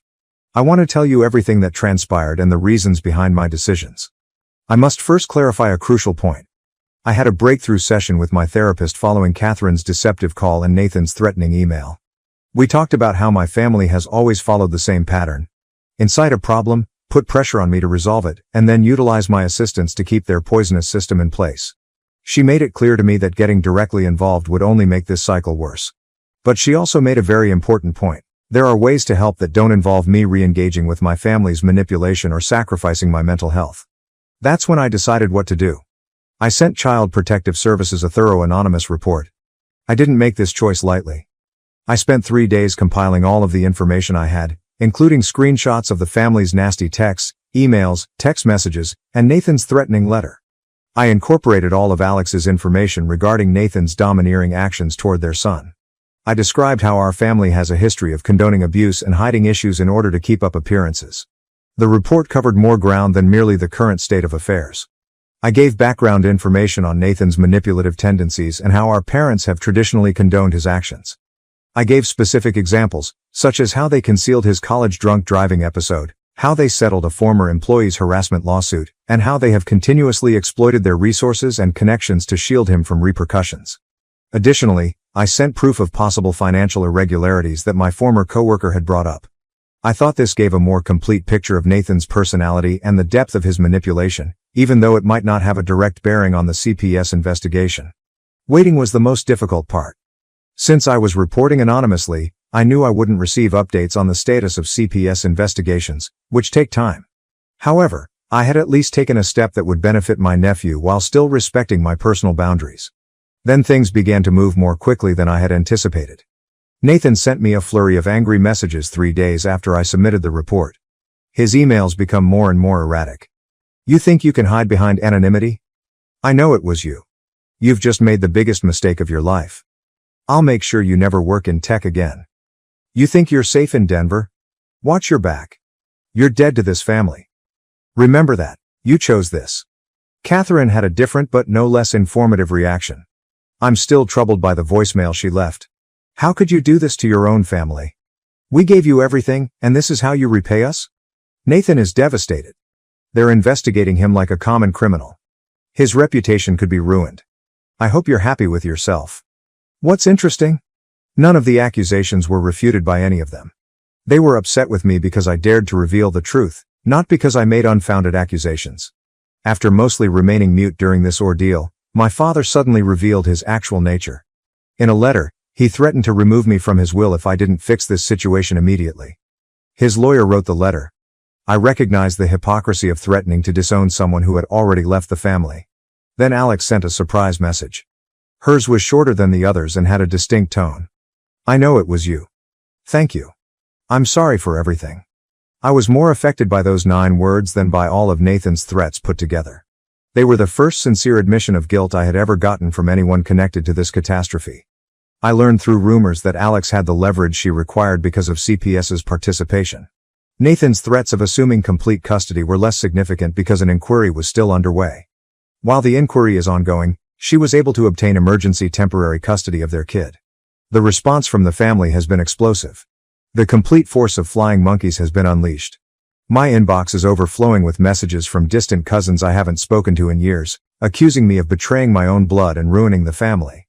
On social media, former family friends are expressing their sadness at the way jealousy splits families apart in ambiguous, passive-aggressive condolence posts. The problem is that I'm not as affected by their responses as I used to be. I've never had this level of clarity before, thanks to 2 years of treatment and self-work. Their manipulating techniques are evident to me. Every threat, guilt trip, and effort to get me to reconsider my choice only serves to prove that I chose the right one.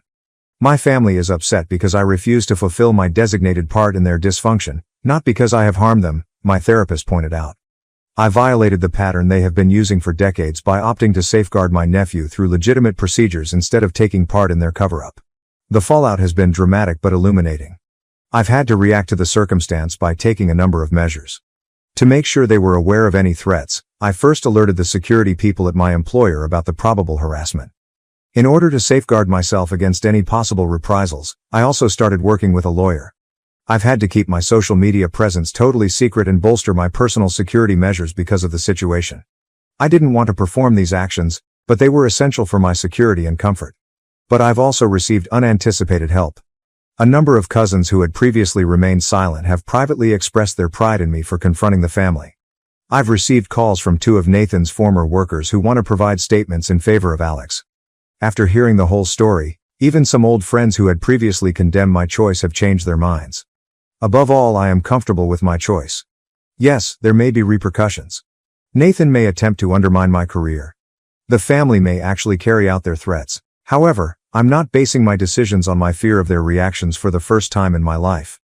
You're missing the point. Whoever messaged me and said that I'm taking the coward's way out by reporting anonymously rather than going up to Nathan personally. This has nothing to do with conflict or retaliation. It was about figuring out how to support them without putting my own mental health at risk or being entangled in their poisonous relationship again. I have no idea what will occur next. Custody disputes can last many months or even years, and CPS investigations can take many different paths. However, I am aware that I upheld my personal boundaries while doing everything I could to protect an innocent youngster. I discovered a technique to assist without having to burn myself alive to keep others warm. Thank you to everyone who has been reading this narrative and giving guidance. I learned from your encouragement that sometimes doing the right thing doesn't mean being the most dramatic or combative. Sometimes it comes down to figuring out how to protect yourself while yet bringing about change. Keep in mind that you don't have to choose between defending yourself and assisting others if you find yourself in a similar circumstance. Even if it isn't immediately apparent, there is frequently a middle ground. Furthermore, just because you were born into poisonous family systems doesn't mean you have to keep them up. Let me conclude by saying, I believe that the worst thing that could happen to me was losing my fiancé to my brother 2 years ago. I now see that it served as the wake-up call I needed to escape a dysfunctional family structure. Your lowest point can occasionally serve as the starting point for a better existence. My last update will be this one. I believe I made the proper decision for myself and my nephew, regardless of what occurs next. My stepmother burned my late mom's belongings while I was in the hospital, claiming my dad would approve because she was taking care of us. I am a 23-year-old woman who has spent many years in and out of the hospital due to a chronic condition that I have had since I was a young child. My 48-year-old father has always been incredibly encouraging and makes an effort to be present for me for any operations or treatments I need. I recently underwent major surgery, and I had a really difficult recovery. I spent roughly 2 weeks in the hospital, and it was incredibly difficult. Dad spent the majority of that time with me, but he had to go on a work trip a few days prior to my release. He travels all over the country for his profession as a business consultant, and sometimes he just can't escape it. I really understood his sincere apologies for not being there to pick me up from the hospital. In addition, my 45-year-old stepmother was expected to take care of things while he was away. To give you some context, I have never really gotten along with my stepmother. We've had a strained relationship since she married my dad when I was 16. I know she doesn't truly like me, but I still try to be polite. She has always made me feel as though I was interfering with her relationship with my dad by saying and doing things. She also believes that I resemble my mother, who died when I was 10, too much. By the way, my stepmother detests the fact that I resemble my mother since she believes it serves as a reminder to my dad of his former partner. Yes, I am aware that she sounds crazy. But ultimately, I accepted my dad's love for her, which is why I put up with a lot of her actions. I eventually returned home after being released from the hospital. Although I was tired, I was glad to be out of the hospital. When I initially entered my room, everything appeared to be as usual. I ended myself napping after lying on my bed to unwind. I realized something was wrong when I decided to tidy up my room a little after waking up. I quickly discovered that a lot of things were missing, like, really, a lot of things, But I suppose I was too tired to notice how empty my room appeared. I began to panic. Perhaps there had been a break-in, I reasoned. I began scurrying about the room, looking for anything that might still be there. I mean, I was still so weak after my operation that I could hardly stand, but I was desperate. Almost immediately, it became evident that everything missing was my mother's property. Among other nostalgic items, I had a number of letters Mom had written to me as a child, some framed pictures, and this old jewelry box of hers. Normally, they would remain on my nightstand or dresser, but on that particular day, they were all gone. Everything was gone when I looked in the storage room where we kept some of my mom's old belongings, including her clothing and a few antiques from her family. It was unbelievable to me. I went straight to my stepmother. I tried my best to remain composed around her. I inquired as to whether she had taken anything out of my room. She gave me this self-satisfied smile. She then nonchalantly informed me that I no longer had to worry about any of those things since she had taken care of some of my things. I had a sick feeling in my stomach. Although I was aware that my stepmother had always harbored animosity toward my mother, I repeatedly prayed that the only thing she had done was to store my mother's belongings in a storage facility farther away from our home. My stepmother kept smiling smugly when I asked her what she had done with my belongings. I finally lost it and began yelling at her to tell me what she had done. She then chuckled and informed me that she had set fire to everything that belonged to my mother. I was so stunned by that I quickly stopped talking. I was unable to even comprehend it. She simply stated that this was the best way for her and my dad to go on with their lives when I eventually got around to asking her why she would do something like that. She apparently claimed that my dad didn't require reminders of his former existence. I attempted to fight with her, telling her that my dad would not approve of her actions and that she had made the worst mistake of her life. She merely laughed at me and claimed to know him better than I did, adding that he would be pleased that she had destroyed my mother's belongings in order to maintain their relationship. What I was hearing was unbelievable. I could hardly talk because I was so unhappy and furious. I tried not to cry while I was trembling, but the tears just poured. I felt as though I was experiencing my mother's loss once more. It was unbelievable to me that someone could be so vicious. I simply couldn't stop thinking about what I had lost. I lost everything I had of my mother. That's when I got too weak. I was overburdened. I walked to my room, leaving my stepmother standing there. After crying for a long time, I made the decision to call my father. He was in the middle of a meeting, which was unfortunate for me. He sounded quite busy and preoccupied when he eventually responded. I made an effort to explain the situation to him, but I could tell he wasn't really listening. He hung up quickly after saying something about handling it when he came home. I was so powerless.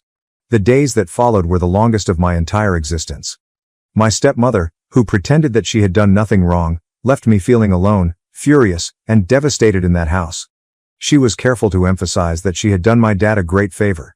She insisted that my attachment to my mother's possessions was immature and that it was time for me to mature. Every chance she got, she made fun of me. I'm not sure how I survived those times, but I was able to wait for my dad to return. I was waiting for my dad when he returned from his trip.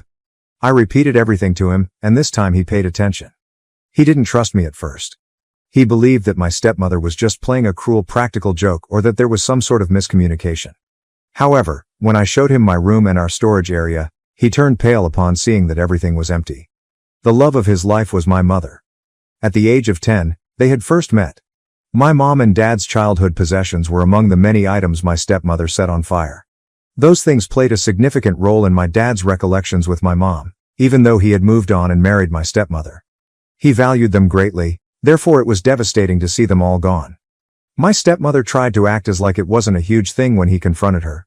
She even claimed that I had brainwashed my dad into believing it was significant when she noticed how upset he was becoming, even though she was only assisting him in moving on. My father went crazy. He's never been so furious in my life. One thing about my dad that you should know is that he's a fairly laid-back guy. You have to do a lot to make him mad. My stepmother was obviously afraid and did not anticipate that her behavior would make him angry. My father immediately informed her that he desired a divorce. He instructed her to get her belongings and depart.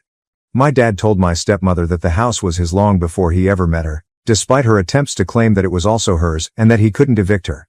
He also threatened to call his lawyer to have her removed from the property if she didn't leave within the next 24 hours. My dad and I mourned the loss of my mom's possessions together, and my stepmother stormed out of the house. In a fit of rage, my father chose to ruin my stepmother's life. My dad sued her for emotional anguish and property destruction after speaking with his attorney. Her behavior upset him, and he wanted her to pay the price. Naturally, my stepmother lost her mind. She was shocked to learn that my father was supporting me. She persisted in pointing the finger at me, saying that I had influenced him and made him turn against her. My dad, though, wasn't having any of it. The fact that she had ruined the final mementos of his first marriage and the woman he really loved infuriated him. He was no longer even able to look at her. The litigation is currently underway, and the divorce is ongoing. Although my stepmother is battling it, she has little chance of success. She has been attempting to play the victim and has claimed that my attachment to the past destroyed everything. Some of my stepmother's family members have contacted me and accused me of being immature for meddling in their affairs. I am aware that I done nothing improper. My stepmother would have suffered the same repercussions if my dad had eventually learned about my mom's missing possessions. Even still, her family members blame me for her predicament and constantly texting me about how hard she's been going. My mind is messed up by the grief I'm experiencing, even though I know I'm not to blame. All I need is someone who is not involved in this mess to assure me that I done nothing wrong. Is it rude of me to inform my father that my stepmother destroyed everything belonging to my deceased mother? First update. Hi everyone. Because of the tremendous escalation, I wanted to provide you with an update. I was still in disbelief over what my stepmother had done when I initially commented, but I can assure you that this case is turning into a nightmare for her, and I honestly don't feel sorry for her. It's getting worse for her than she could have ever imagined, and my dad isn't holding back. He's determined to make her pay. As it turns out, my stepmother had no idea what she was getting herself into, and the legal procedure has been proceeding swiftly. She burnt some quite precious items in addition to sentimental mementos. Antique keepsakes inherited from my mother's side of the family made up the majority of the objects she destroyed. They belonged to a collection that had been passed down through the years. A few items, such as a set of antique jewelry and an old watch, were valued at thousands of dollars. Even if that is bad for her, it gets worse because those antiques were covered by insurance. My mom's family had insurance policies linked to the heirloom's worth since they took such good care of them. My dad had even more clout in the litigation after he understood this. In addition to mental distress allegations, my stepmother is also dealing with a significant property destruction case that includes concrete proof of monetary loss. She must reimburse the full value of these products because they were destroyed, and let's just say she lacks the funds to do so. She is currently being pursued by the insurance company as well. They have begun their own investigation since my dad made a claim, and they are fully supporting him. My stepmother is unable to escape this one. She was completely mistaken if she believed she could simply destroy these items and leave. The lawyers for my dad have been keeping a close eye on everything and have ensured that she is in a tight spot. It's really cruel to see, but she deserves all of it for everything she's done. Thank God my dad was astute enough to have her sign a prenuptial agreement before they were married, and the divorce is proceeding swiftly as well. Since that means she won't be taking much with her, that has been a tremendous assistance. Initially, she attempted to challenge it, but her attorney just informed her that she had no case. Since the prenuptial agreement is unchangeable, my dad will keep all of his possessions from before and after they were married. That means my stepmother won't have access to any of my dad's money, a fancy house, or a fancy automobile. I am fully aware of her panic because she has been blowing up my phone every day. She manages to text me again after I block her. She screams about how I destroyed her life in these lengthy messages that she sends me. Her constant attempts to portray herself as the victim are almost comical. She says she's paying the price for something that wasn't her fault since I persuaded my dad into divorcing her. She keeps screaming that everything is breaking apart because I couldn't let it go and that she was only attempting to assist by burning my mom's belongings.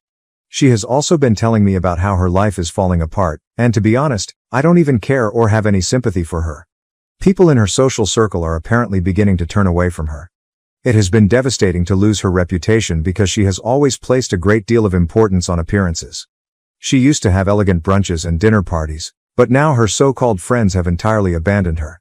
I've heard that many people are supporting my dad because they understand how much my mom's possessions matter to him. Her sob story about doing it for the family isn't convincing. She is already feeling the effects of the financial impact. She is losing control of the lifestyle she was so proud of as the lawsuit continues and the prenup prevents her from receiving any of my dad's assets. My dad's business even rented her a beautiful car, which he canceled as soon as the divorce papers were filed. She has been complaining to me that she looks like a pathetic loser, because she must utilize public transportation everywhere, and that I am solely to blame for her predicament.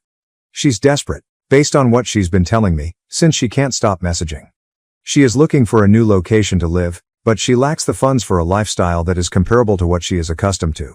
She could certainly live with something less expensive, but she refuses to live, quote, below what she deserves.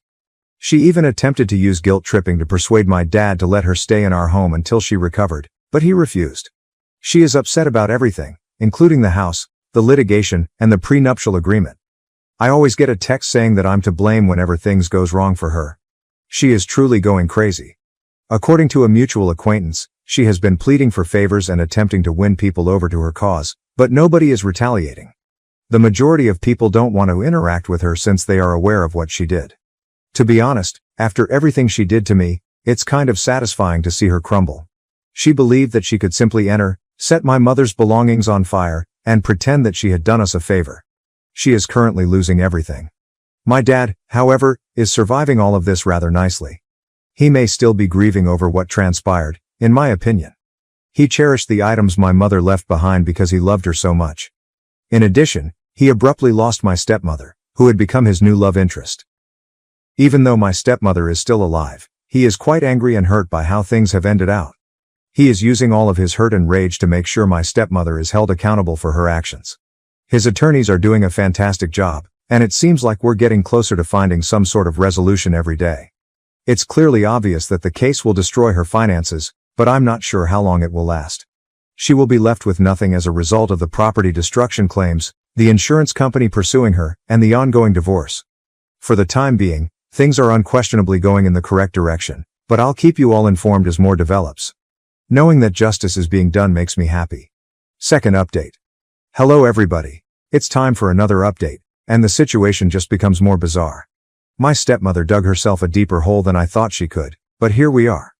With claims of emotional distress and property devastation, the lawsuit was already going quite badly for her, but it has now gotten even worse.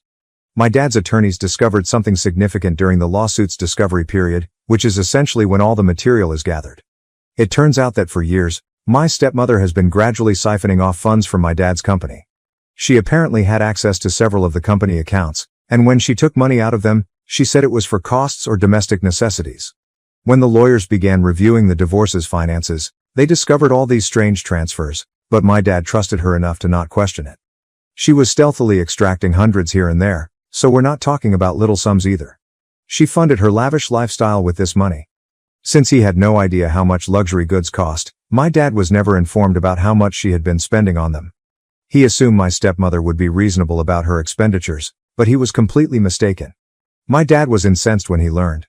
The last straw for him was learning that she had been stealing from him, even though he already felt deceived by her burning my mom's possessions. Her actions were not merely cunning, they were outright dishonesty. She had been taking money out of his accounts for her own use in order to maintain her extravagant lifestyle, and she had no claim to that money. She is currently dealing with a serious fraud charge in addition to the property destruction case. Things are becoming really serious as my dad faces charges of embezzlement. My dad isn't having any of it with her lawyer frantically attempting to work out a settlement. Instead of settling, he wants her to take full responsibility for her actions. To be honest, I don't hold it against him and, in fact, I'm somewhat proud of him. She has gotten away with a lot for a long time, but now everything is finally coming back to haunt her. At this stage, the case covers all of the money she stole in addition to the psychological harm and property damage. The case against her only gets stronger, and my dad's attorneys are doing a fantastic job. I'm shocked every time I learn something new about this situation. Even though I always knew she was cunning and self-centered, I didn't realize how shady she was. She was quite skilled at maintaining appearances and behaving like the ideal wife while surreptitiously stealing money from my dad. It's repulsive to consider. She now faces the prospect of going to jail. Money embezzlement is a serious offense, and if my dad's case continues as it is, she may be imprisoned. It's absurd to consider that she was acting untouchably only a few months ago, and that she is now embroiled in a major legal crisis. She cannot argue her way out of this because the money she stole is well documented, and my dad's legal team is working to have the fraud charges upheld. Her situation just gets worse with each piece of evidence they uncover. No one is providing her an easy way out, despite her constant attempts to strike agreements. She continues to blow up my phone and blame me for everything, of course. She insists that none of this would have occurred if I hadn't betrayed my father. Now, it's really quite pitiful. While she is the one who stole from him and destroyed the things that were important to him, she is denying any responsibility and pretending to be the victim. She goes on a tirade about how I destroyed her life every day. To be honest, I no longer even glance at her texts. However, I must admit that I am relieved that justice is at last being done. Seeing her face the repercussions after everything she did to my mom, my dad, and myself feels like the closure I didn't realize I needed. I feel both content and as though I'm in a different reality as I watch her fall apart and realize that she's losing everything. At this stage, the divorce is essentially finalized and is still proceeding. My dad will keep all of his assets, and the prenuptial agreement has made things much easier. Even though my stepmother is still fighting for whatever she can, she has little power because of the fraud charges that are looming over her. I don't know how long the fraud case will take to go to court, but based on what the attorneys are saying, she doesn't have a good chance. This new fraud case has completely changed the subject, yet the property destruction lawsuit is still pending. This time, she can lose her freedom rather than just money. I've been making an effort to keep my attention on my own recovery in the meanwhile. It's difficult to avoid getting sucked into everything that's going on, even while I'm still recovering from surgery. Seeing her finally receive what she deserves is helping me get through this very taxing circumstance. In any case, that's where we are at the moment. In summary, my stepmother is facing serious legal issues, the divorce is nearly complete, and my father is making sure she doesn't receive any more money than she is due. For the time being, it seems like we're finally getting near to some true justice, but I'll keep you all informed as things develop. Thank you very much for your support, it is really appreciated. Third update. Hello everybody. Almost 7 months have passed since my last post, but I'm here with the last part of this whole nightmare. Right off the start, I'll give you the spoiler. The legal proceedings are finally over. Let me now explain the specifics. Let me start with the positive. The court decided in my dad's and my favor on every point. The judge wasn't kidding around, and every single thing we said was true. My stepmother has been compelled to reimburse my dad's firm for every dime she embezzled. In addition, the court awarded her significant damages for damaging my mother's possessions. The entire cost of the damages was staggering. She will be totally broke for a very long time as a result of it. Her opulent lifestyle is over. She no longer owns pricey cars, beautiful purses, or lavish holidays. Officially, she has reached her lowest point. The divorce was equally brutal and ended at the same time as the lawsuit. My stepmother attempted one more dirty trick during the divorce proceedings. She claimed that my dad had emotionally abused her during their marriage, which is why she was forced to steal from him. She portrayed herself as a neglected, impoverished woman who only took money to make ends meet. It was unbelievable. Fortunately, my father was ready.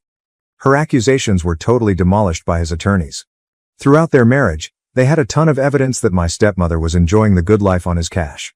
She spent the majority of her money on pricey spa treatments, luxury clothing, and vacations. Not exactly what you'd call survival essentials, according to numerous receipts. Her sob story didn't convince the judge at all. Actually, it backfired horribly. The court viewed it as merely another attempt to influence the system and failed to find any compassion. Her credibility plummeted, which only served to exacerbate the appearance of her fraud case. Regarding the deception, she will undoubtedly face severe repercussions. The prosecutors wouldn't budge when she attempted to negotiate a reduced sentence or any kind of compromise. She was accused of embezzlement, and although she was fortunate to avoid jail time by entering into a plea agreement, she must now pay restitution in addition to the damages from the civil lawsuit. She will also be subject to the court's supervision for some time because she is on probation for a few years. The nicest part was that our local news featured the fraud case, which was likely the last straw for her. Everyone was able to view all of her unclean laundry. She was portrayed as a sophisticated, well-to-do socialite, but she has now been revealed to be a thief and a phony. I must admit that watching her be put down so openly was quite satisfying. Now that everyone is aware of her true identity, she no longer acts as though I am beneath her, as she did for years. She has been attempting to start again since the court decisions, but it doesn't seem like it's working well. When she first started looking for a job, nobody in our community would even consider hiring her. I believe she attempted to relocate to a different district in an attempt to start again, but she isn't doing well there either. She currently lives in a small apartment and works at a minimum wage job that she obviously despises, at least based on the messages she occasionally sends me. Yes, she continues to text me. Despite everything, she still blames me for wrecking her life and sends me sour notes every few weeks. By now, it's almost comical. You took from my dad and destroyed my mom's belongings, and now you're the victim, lady? Yes, all right. I tend to ignore her, but occasionally I can't help but laugh at how naive she seems. I'm doing better myself. I'm recovering both psychologically and physically, albeit it's taken a while. My recuperation is about finished. I feel lighter mentally. I feel like I can finally breathe again now that this whole ordeal is finished, even if there were times when I felt completely overwhelmed. I still have bad days, especially when I consider that I will never see my mom again and that her possessions will never be replaced. However, it gives me some comfort to know that my stepmother actually suffered the repercussions of her behavior. I want to express my gratitude to everyone who has helped and encouraged me during this. During some of my lowest points, your encouraging words and guidance truly got me through. You have no idea how much it meant to me to know that I had support when it seemed like everything was crumbling. That's all for now. I'm hoping that this will be the last update I have to write on her. I'm permanently ending this phase of my life. Everyone, be careful.